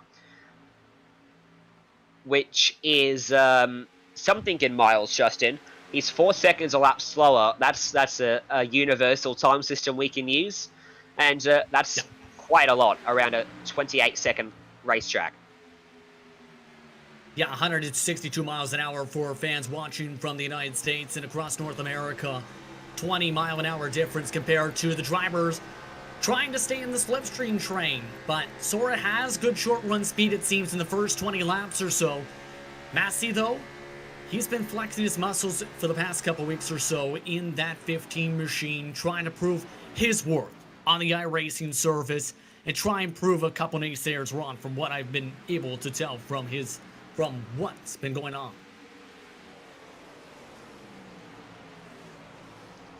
Up front, JD Willis starting to come under a bit of pressure as well because Parker is not letting him go and he's starting to chase him. But oh, look behind this. In fact, Jake Hickson, Mickelmore, Hudson, Dalrymple in a mess here. They were almost making contact down the back straightaway. Hickson's a lap down. So is Mickelmore. They're fighting for the Lucky Dog. Dalrymple behind him is on the lead lap, and Hudson at the front of the train is also on the lead lap. And this is frustrating if you're a lead lap car, but I don't blame the lap cars for racing. There's kind of two different mindsets. You can either keep it nice and calm and not battle for the Lucky Dog in a lot of the cases, or you test the speed you have in the race car and fight like we're seeing right now. That's what Hickson and Mickelmore are doing, where they know this could be the difference between a potential top 10 based on the speed compared to the lap cars, and potentially a top 20 finish instead. Yeah. And if you get the Lucky Dog, you could win the race. Josh Mickelmore, we saw in the first stint how much pace he had. If he gets himself back on the lead lap and there's a late caution, he could still win this thing.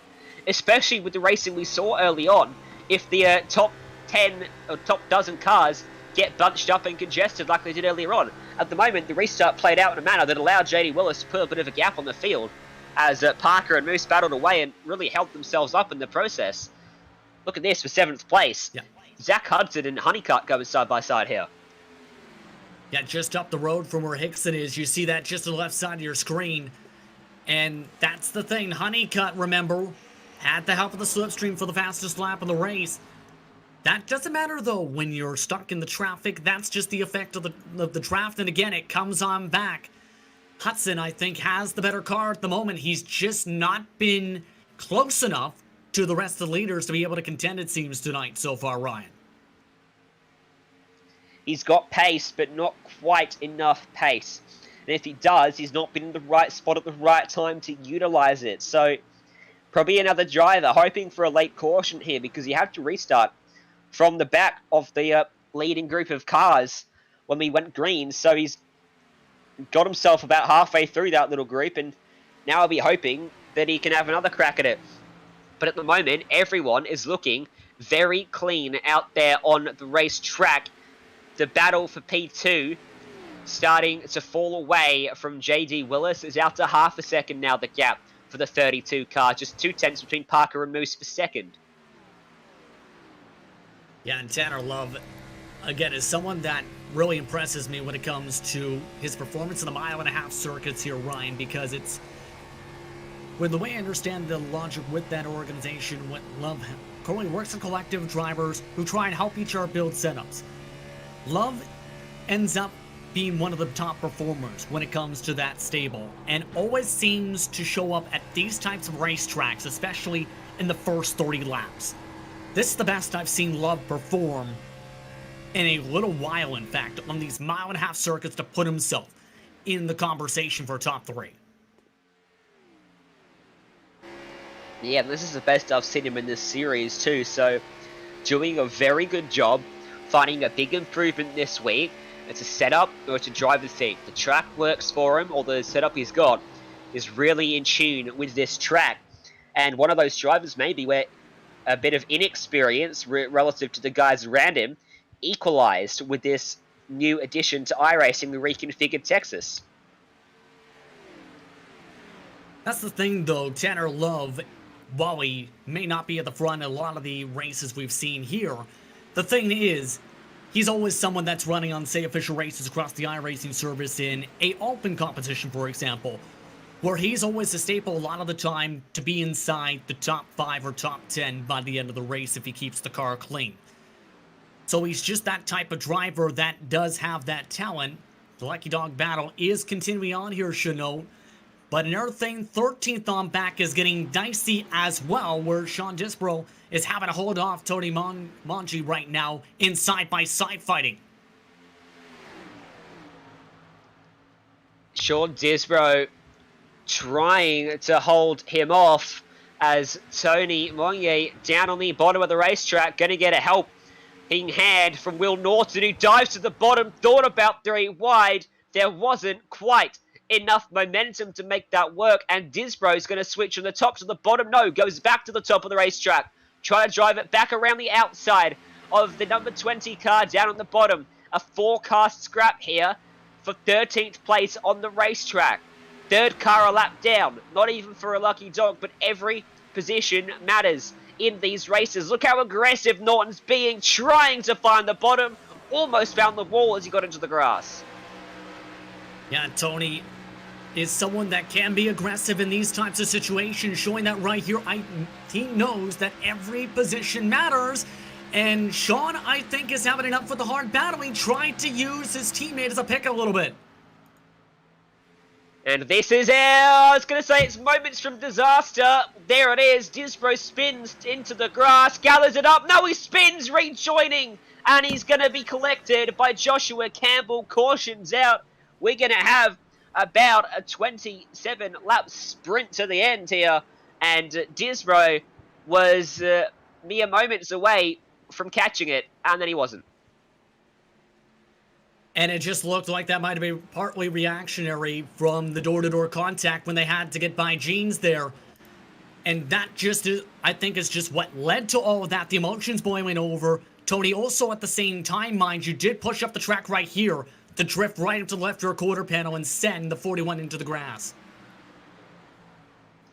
And you could almost see that brewing. I was literally opening my mouth to say this is moments away from disaster here, Justin.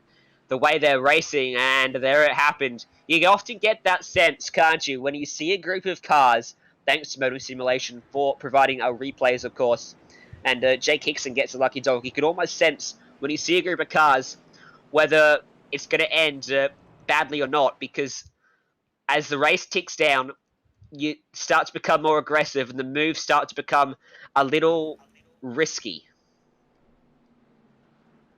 Yeah, and that... You've seen the perfect example of the aggression coming right into play in that situation, and that just led to all of that with everyone knowing that there was positions on the line. Here's the thing, though.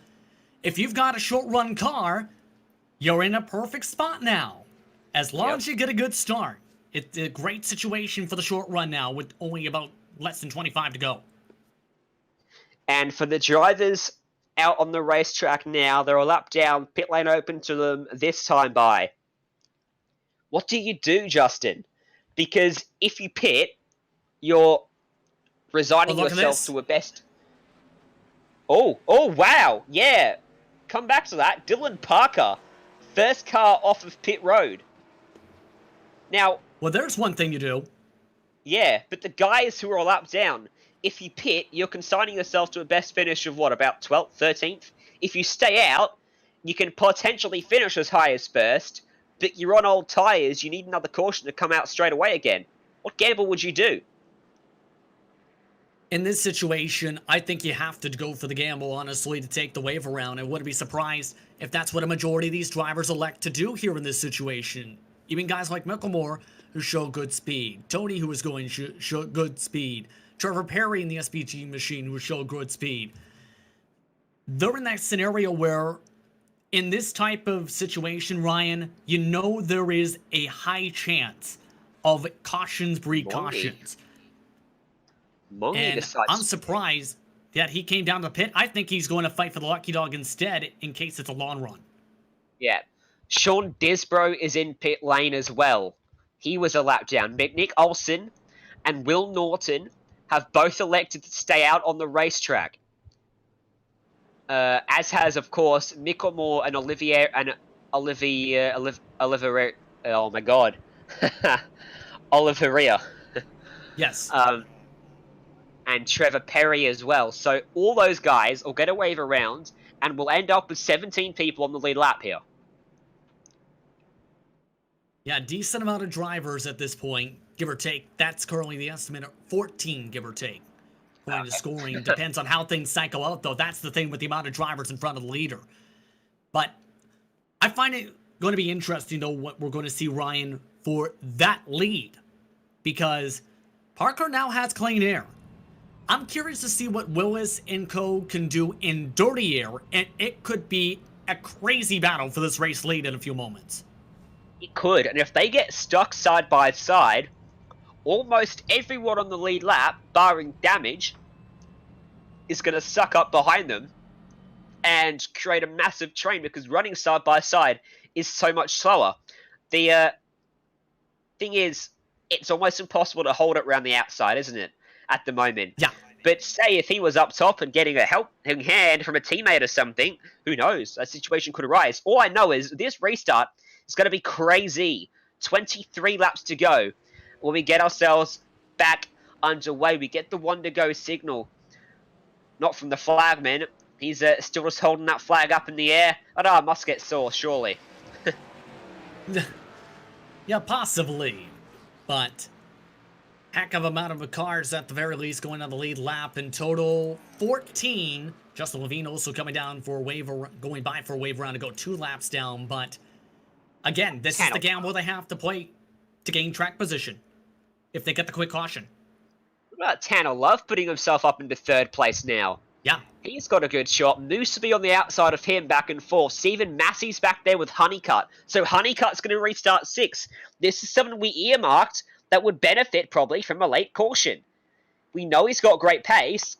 Has he got enough pace to win the race, though? Is he in the right spot? I think restarting there is pretty good. Behind him, Zach Hudson, Presley Sora. They've both had their spells running around the front, as does Dalrymple, and of course, a lucky dog, Corey Wolf. This is going to be very interesting indeed. We're going to get ourselves a grandstand finish, most likely. 22 to go as we get ourselves back underway in the hands of Dylan Parker out front. He jumps on that throttle. We're back underway in Texas. And a great restart for Parker and for Love. He's going to get to the inside of J.D. Willis. And Zach Hudson's off on the grass on the bottom of the racetrack. Just barely avoided contact, staying green. Big shame for him. Tanner Love's got by Willis, and he's got to the inside now of Parker, and Willis is going to help him. Parker's going to lose the lead of the race now, and he might lose more than that as well because Willis goes by. Stephen Massey's going to go by, and Honeycutt's down there too. So's Patrick Moose. Parker might go from the front back to 6th place here, getting freight trained on the top side of the racetrack. There's nothing he can do to defend as Willis loses the rear end and gets sideways. Honeycutt gets loose as a result, trying to check up. Massey had to back out of the throttle. Hard defense down the back straight. This is exactly what Love was looking for here. If he can get clean air, he's good in these short run situations and is very good at defending the bottom side. Lots of diciness though with these drivers. Curious to see what some of the teammates do. They're staggered on the bottom of the top. Tanner Love has a 6/10 of a second lead. He's broken the huge slipstream effect. He's in the box seat right now as Massey continues to defend Honeycutt, almost coming together with Willis up top, who's trying to recover from that mistake. And Moose down on the bottom side is going to try and follow him through. Sora's in there. Parker's up there, 2x2, 6 cars strong here. Dalrymple just off the back of this little pack as well. Yeah, this is a lot of diciness, but the more they stay side by side, Ryan, the more Tanner's got the chance to pull away a couple tenths each quarter. Honeycutt is really being aggressive on the side draft to try and slow him down, but again, there's not enough grip there as he slides up the racetrack again. And Moose gets to the bottom of Massey to take away P2. Surely these guys know that they can't keep doing this, so the lead's just going to run away. I said before we went green that if they ran side by side up front, the field would suck up. We've seen that now for second, and conversely, Love is able to drive away. He continues to hold 6/10 of a margin over this group behind as Willis now goes to second. Honeycutt follows him through. Somehow Moose ended up on the top of the racetrack. Slow car in the way, and Dalrymple had to use the grass. Yeah, that could have been disaster because many drivers have struggled. Clipping the grass in the quad oval has potentially snapped a lot of them loose. But finally, some of the faster cars from Nexus starting to go single file. Everybody else, though, still needs to find a way to get by Moose & Co. And J.D. Willis closed the gap as soon as he got free. And caution's out. He closed the gap down to 2/10 of a second. He was flying out there. But the caution flies. We're going to have to stack him up again. And that is an interesting scenario here. And it's Disbro. Take a look and you can see he was trying to get some run here. Remember, he's gotten some significant hits. And right there, Ooh. just looked like something maybe blown or had a technical issue. Good job to lock those brakes down too and not slide up back onto the racetrack. So, now this is interesting. So, J.D. Willis was absolutely flying. He closed it by over half a second in just 2 laps after he broke free of the field. Now, he's obviously got the pace, but he made a mistake earlier on those cold tyres, and these tyres are going to cool down again under this caution. If he pits, he's going to have cold tyres, and he might not want that. They only ran about 4 or 5 laps. Is it enough to warrant a pit stop? Do you want to risk giving up track position if someone gambles and stays out? It was more so on the 10 side. If you stay out here, you have the chance to get freight train. That's the major risk because you're going to be much more tighter. I expect a lot of cars to pit, but don't be surprised to see at least maybe 1 or 2 drivers at the least, maybe 2 tires, gain track position, and hope that clean air is the difference. Love stays out. And look at that. Wow. Even split almost between the field of who pits and who doesn't. Tanner Love stayed out, Willis followed him. Dylan Parker and Stephen Massey also still out on the racetrack. And Dalrymple, yeah, go ahead, Justin. Yeah, this looks like for the top 4, you're hoping that they keep on bringing out caution flags if you're staying out at this point. So that's the scenario as Tony gets the lucky dog here, but everybody else, here's the problem, Ryan. They're going to have to pass those drivers. So they're gambling that the fastest drivers aren't going to be able to make their way through the field in time to reach them despite a couple tenths of a second difference each lap. 2 tyres, I think, for Honeycart. Presley, Sora, and Sora and Dalrymple took 2 as well.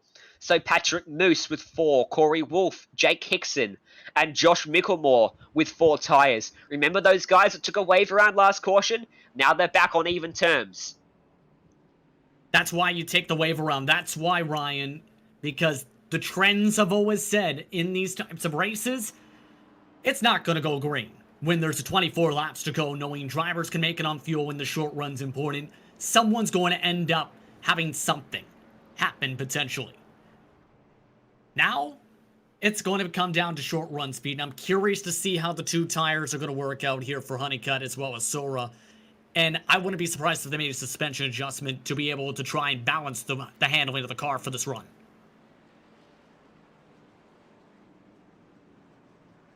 There's a handful of things you can do, Justin, when you have an open setup that you can adjust to the car. One of them is the tape.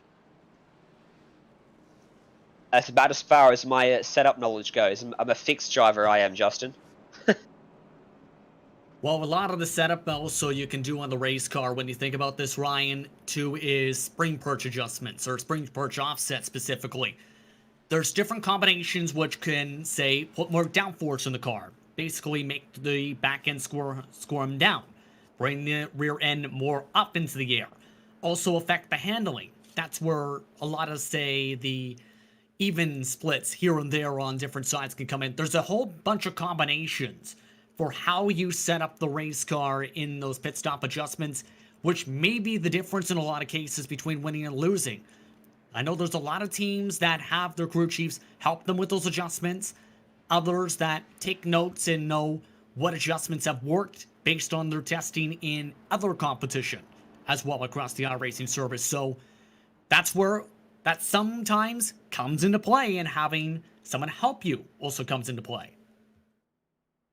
Yeah, and you talk about the teammates, the Nexus Esports cars most notably, and those guys lining up for this restart. Can they help each other, give themselves some bump drafts through the ladder sections of the track, the back straight in turns 3 and 4, potentially slingshot into the lead of the race? For Tanner Love, what does he do here? JD Willis, so how many cars? Top 4 will be on fresh tyres. Caden Honeycutt, the first car on fresh tyres, top 4 on all tyres. 2 though for Honeycutt, 2 for Sora, 2 for Dalrymple. Is it enough to give them a big enough gain that they can get by these 4 cars in the 11 laps we're going to have remaining here? I'm curious to see how they're going to handle specifically in the corners. That's where they're going to be going more so 3/4 throttle with how old the tires are at this point for some of these drivers. That's going to be the main difference. Who can get good runs off the corners? I wouldn't be surprised, though, Ryan, to see some potential blocks all the way to the white line, especially down the back straightaway, to secure the bottom. Because, Ryan, if you lose the bottom, you're dropping to the back, especially if you're in the top 4. Yep, you're done. We saw it. Dylan Parker went from first back to on the fringes of the top 5 when he got stuck on the top side of the racetrack. 11 laps to go when we come to the start-finish stripe here at Texas Motor Speedway. The Lone Star State putting on a show. Love goes early and gets a great jump in front of Willis. Top 5 are going to be single file. Caden Honeycutt stuck on the bottom side, right behind Dylan Parker. Got to be careful he doesn't get into the back of him. He checked up a bit too much, and he got a bit sideways after contact with Moose into the back of him. But they keep it going, and splitting the middle is Jake Hickson with a massive run. Not sure if I like the move there. Very bold, have to say. But somehow it worked for Hickson. However, Willis is going for the race lead. He gets to the outside of Tanner Love. Love defending that bottom, not wanting to give it up. Does Willis turn the car down and get the run that he needs? Down the back straight away, Love doing everything to stay ahead of him and not give him the slipstream. He drove it down the middle of the racetrack, and Willis, just using the clean air, about half a lane up above him through the corners. And now he should get a massive run down through the quad oval and across the stripe. 10 laps to go, and Love again defending the bottom. Watch for the rest of the field to start to close up. Massey and Sora now the lead car on fresh tyres. Honeycutt puts himself back up into 5th ahead of Dylan Parker. This is some great battling here, but you can see Love knows the importance of protecting that white line. He's been trying to break the slipstream a couple of times. This time, he's going to try and force Willis to go the long way around. Don't think this is going to work out for that machine, but this is the play you have to do, though. If you're Love, you can't afford to allow any chance for a move, trouble behind them. Almost. There were 3 wide for a moment. Sora got sideways. Honeycutt didn't lift. Tanner Love in the fence. And collected by others. A big crash there in turn 3. What happened between the race leaders? Tanner Love suddenly facing the wrong way.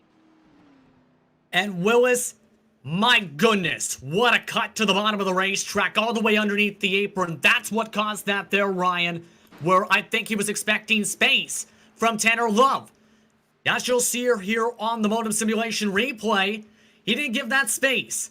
You can see, played the defensive line. This is the way you need to try and hold on to this. But right down the back straightaway, able to ramp it off the banking is Willis. The problem comes where Willis tries to go underneath the white line. Love, he's committed to the white line, doesn't give the space, and Willis says, okay, I'm just going to turn you. You don't need to let the car back up on the racetrack. Exactly. Once you go down... Yeah. There's 2 rules at play here, Justin. One of them is in an oval car, once you have any sort of overlap, room must be given. But once you go down below the white line, it is legal. You can go down there, but there is no obligation for the car on the normal racing service to let you back up onto it. And so Willis was going by the overlap rule, thinking, I've got an overlap, I will be allowed back on the track here, but Tanner Love was like, no man, you're down on the apron, I'm not letting you back up. Yeah, and I don't blame Tanner Love for going with that different strategy, with that decision, Ryan, at that point, with how aggressive the move was. I don't blame Willis for trying it. It's just the way it was executed. Yeah, it was a great move from Willis. The issue is, when Love didn't let him back up on the racetrack, he needed to have lifted off and tried again. If he'd lifted, he would have lost a bit of momentum, sure, but I don't think that chasing pack would have caught him. He would have ended up catching Love again and having another crack at him. There was no reason, I think, for him to take that right turn when the room wasn't given. And it's just shame that Tanner Love won't get an opportunity now to win this race. He's back in 16th, he's down on pit road, he's a lap down, he's out of this. And, I mean, you can see why the incident happened, but at the same time, I don't think the incident should have happened. It shouldn't have whatsoever. That's where you're way too aggressive. Even for these types of events, Ryan. You can't afford to be that aggressive at any point of the race. Even though it was for the win, potentially, or the lead, I should rather say. Not a smart move. Yeah, great idea, bad execution. I'll put that down to that, and we will finish that conversation on that note. So, let's look at the drivers that remain in this race. J.D. Willis will lead them. Now, the interesting thing is, does Tanner Love have any teammates that are going to be lining up somewhere near Willis? I don't believe so. Here's the thing. Willis basically is the only one with teammates in the top 4 from these drivers. So, at this point, it's going to be interesting. Remember, though, Honeycutt's on 2 tires, Sora's on 2 tires. Everyone else, 10-lap older tires.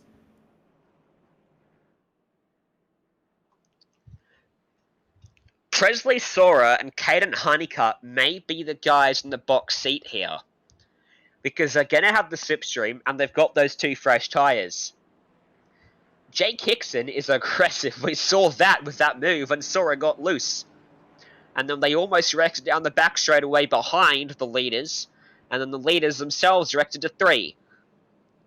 Stephen Massey is the one I'm not sure about. He's carrying a bit of damage. He's been in and around the action all race long, but he hasn't been at the very front of the race. Can he contend and take the lead away? That's the question. I'm curious because Hickson has shown he's going to be very bold if he's got an opportunity.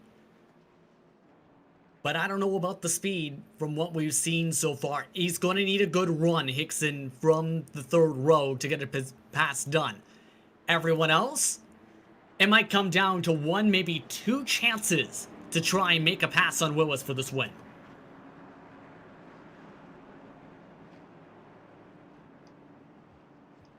Well, the lights are out on the pace car. The signal is 1 to go. The drivers now have just 3 laps when we restart. 1 lap over what would be a green-white checkered. If we need a green-white checkered, we have 3 attempts to get it right. If we get back to the white flag before the caution comes out, we will race back to the checkered no matter what happens out there on the racetrack. If a caution comes out before the white flag, we're going to have to go to green-white checkered attempt number 1. As for now, we're still in regulation time. The front row, J.D. Willis and Stephen Massey. Presley Sora and Caden Honeycutt behind. Hickson and Parker off row number 3. Who gets the jump then? This is it. All your cards on the table. Nothing left out on the racetrack. J.D. Willis will control the field, and he gets us back underway. And it's another really good start from him, and Honeycutt giving a big push to Massey, who might get turned by Sora. There's not much gap between them, and somehow he gets down in front of him. And it looks like they're trying to preserve a good team run at this point. Curious, though, what some of these Nexus cars are going to try and do. Here comes Honeycutt to the inside. He wants to try and get into the top 3. Side by side with Sora. Massey's got no one alongside him. Honeycutt needs to give him a push. Oh. If either of them are going to get their record in the back, that's Dylan Parker spinning down to pit road. They're down on the apron and the infield, so no cautions out. Still a lap and a half left to go. J.D. Willis is looking comfortable right now. They can't get to him. They can't get close enough. And he's got just 2 more corners to navigate before he knows he's coming back to the checkered flag. Caden Honeycutt almost into the start of Sora. It's 3 cars under a blanket for 2nd place. White flag in the air. And J.D. Willis a gap of 0.2 of a second. Can anyone get there? Through 1 and 2 for the final time. Honeycutt still trying to find a way through for 2nd. They're going to go 3 wide for the 2nd place on the track. The run comes for Sora up top. He slots down to the bottom. Honeycutt through to 3rd. Massey going backwards behind Hickson now. Out front. J.D. Willis. Well, call it what you may, but it's a win for Willis in the NASCAR iRacing Series here on Friday night. What a race. What an interesting way to finish things off. And there's going to be some very happy team members and some not happy team members in this race, to say the very least. But a 1-3 for Nexus at the checkered flag.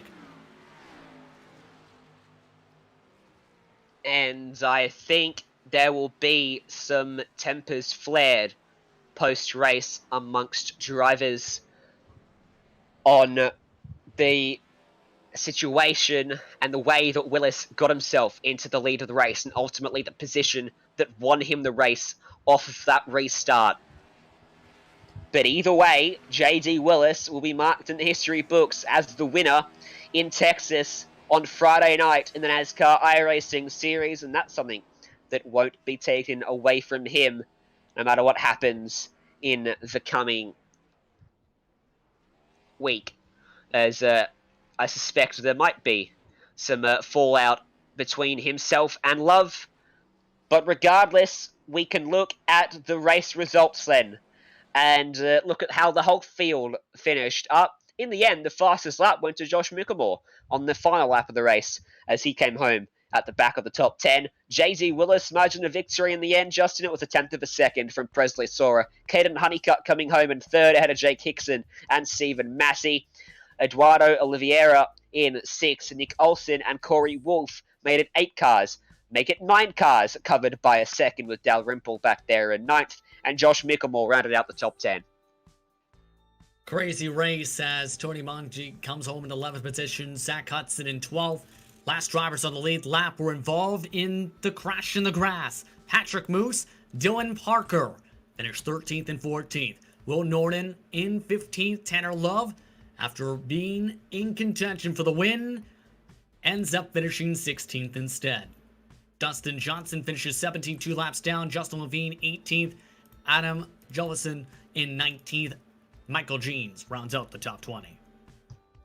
21st across the line, Trevor Perry, 7 laps down. Joshua Campbell, and these are the guys that run into big issues and are retired. Joshua Campbell, Disbro, McKissick, Kite, Schaffer Jr., Garrett Maines, Ryan Doucette, Berry, Brad Wright, and the field, Brian Mercurio, Burns, Miller, Yarbrough, McAnally, and Botello. And, well, we're going to get some opinions then, because we have our race winner, J.D. Willis, with us. First of all, congratulations on the win. Thank you very much. Second of all, we have to get your opinion on the contact with Tanner Love. Yeah, first, I want to apologize to Tanner Love. That was not my intention. I was going for the win. I went too low, and it just, we just made contact. It's not the way I wanted to win it. We had a really strong car, and I wanted to get a good finish for the boys, but not like that. So before we go any further, I just want to apologize to Tanner for that move. That's not how I want to race or win races. So in hindsight, would you have done differently? I mean, we said in the booth, the idea was great, the execution not so. You went below the apron, and at that point, there's no obligation to be allowed back on the track. In hindsight, what would you do differently? In hindsight, I would probably not have been so aggressive going down to the bottom, because the apron was not where I was wanting to go. I was just wanting to get. What I was trying to do was do a good crossover move on him, get to his inside, and have the bottom lane going into 3. And I just put too much wheel into it, and ended up wrecking a pretty good car.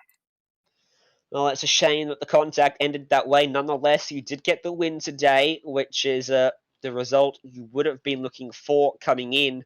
In terms of this race, the strength of field night for NIS, how frequent are we going to see you running in this series?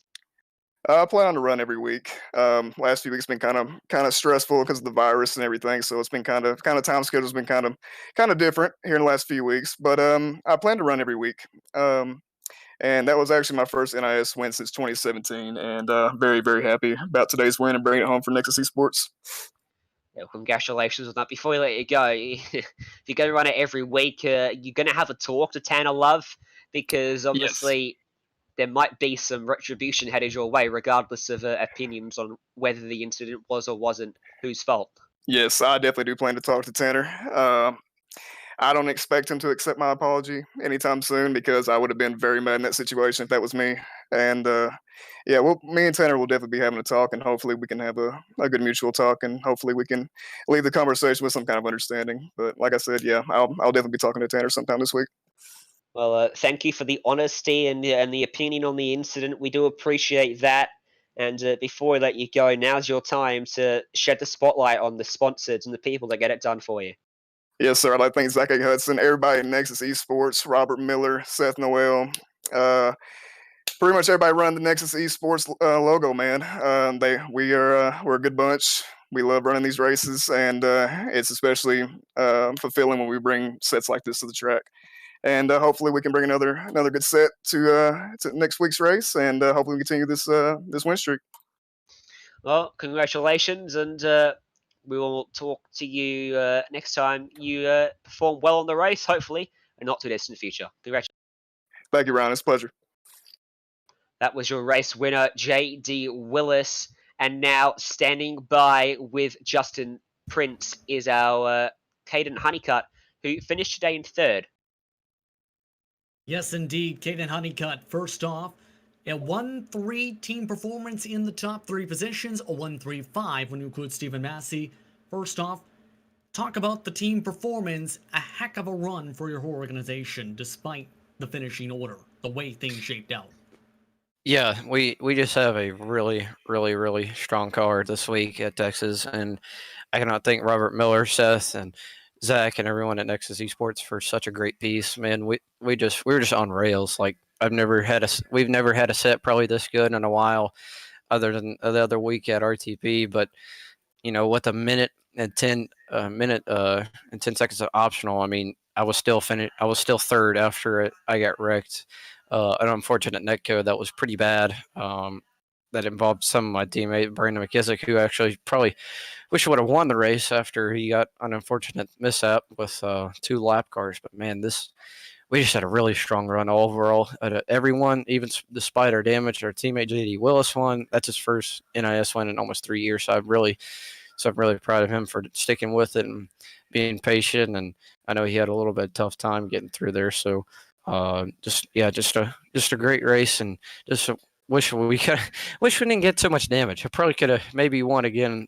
Since I won Wednesday, I wish I could have won another one, but but we have one more, so we'll just get after it again. But yeah, our set was really good. I can't thank Nexus Esports. Absolutely, and some of the experience coming in, of course, and I've always been curious about this from the Arca Menard series and the races you run in that. How do you try and balance things between your sim racing life and what you do in real life in Arca Menard series action? Well, so I basically do the sim racing. So after I run an A fix or B fix or something like that, if I just want to run one car at one specific place, I'll mostly just run that, take my time off and take my break, and then go do research, find sponsorship, find all that kinds of stuff that I need to do.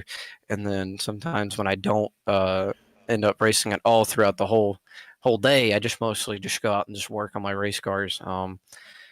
And I just mostly balance in between races that give me time differences that will help me out, and it really just helps me out a lot. Just not racing constant really just helps actually iRating and multitasking. So yeah, that's pretty much how I my differences there. Now, of course, a lot of the starts you've had in Arca Menard series action have been on short tracks. That's also been your strength in iRacing.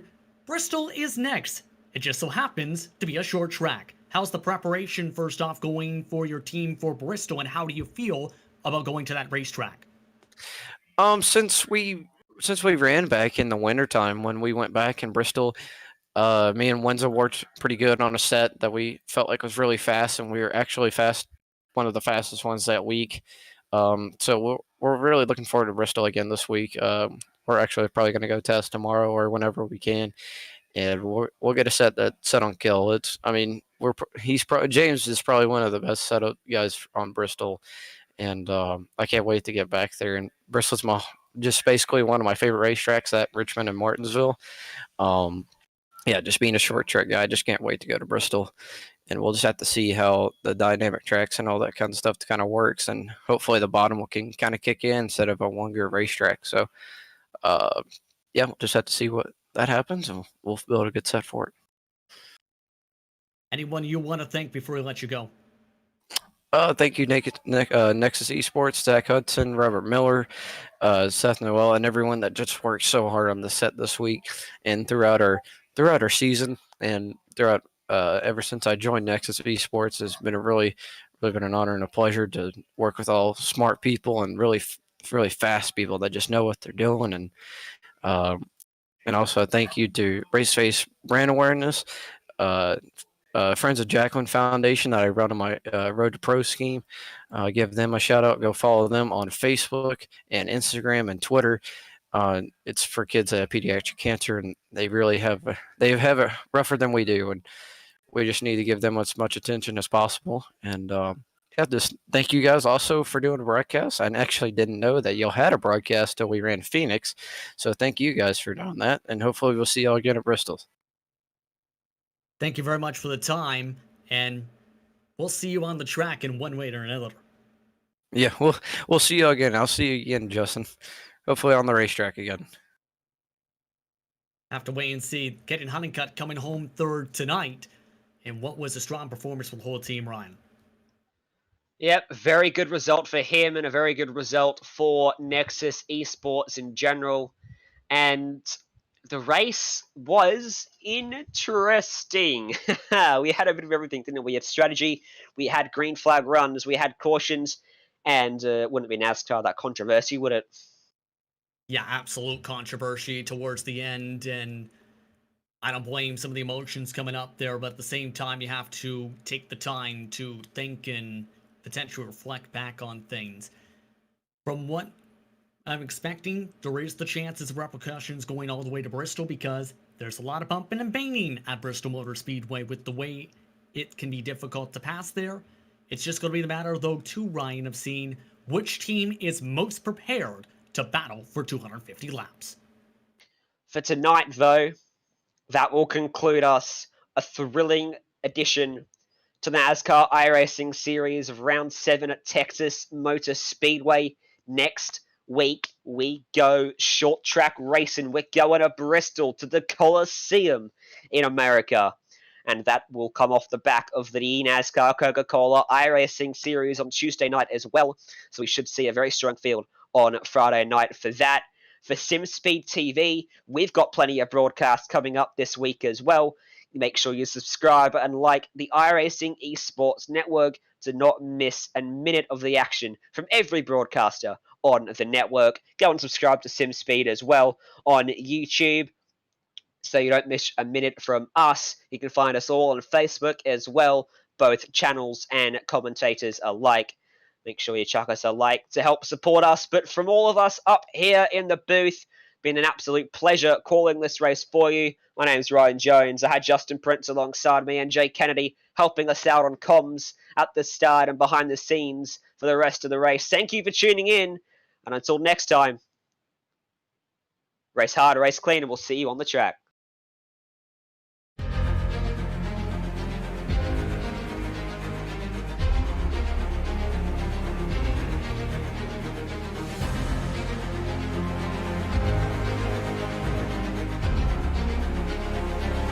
This is fantastic. This is GT racing right now. He's got traction, he's got rid of the outside of both of them! Maloney! Oh, he's taking Anderson. Anderson's up top. Oh my god! Oh! Big crash! Oh my goodness, half the field's gonna get rolled! Second very close. These guys are going to want to make their way through the field very quickly. Oh, here we go. Oh no! That's massive! This is it! This is over! I can't believe this! Oh my god! God, what?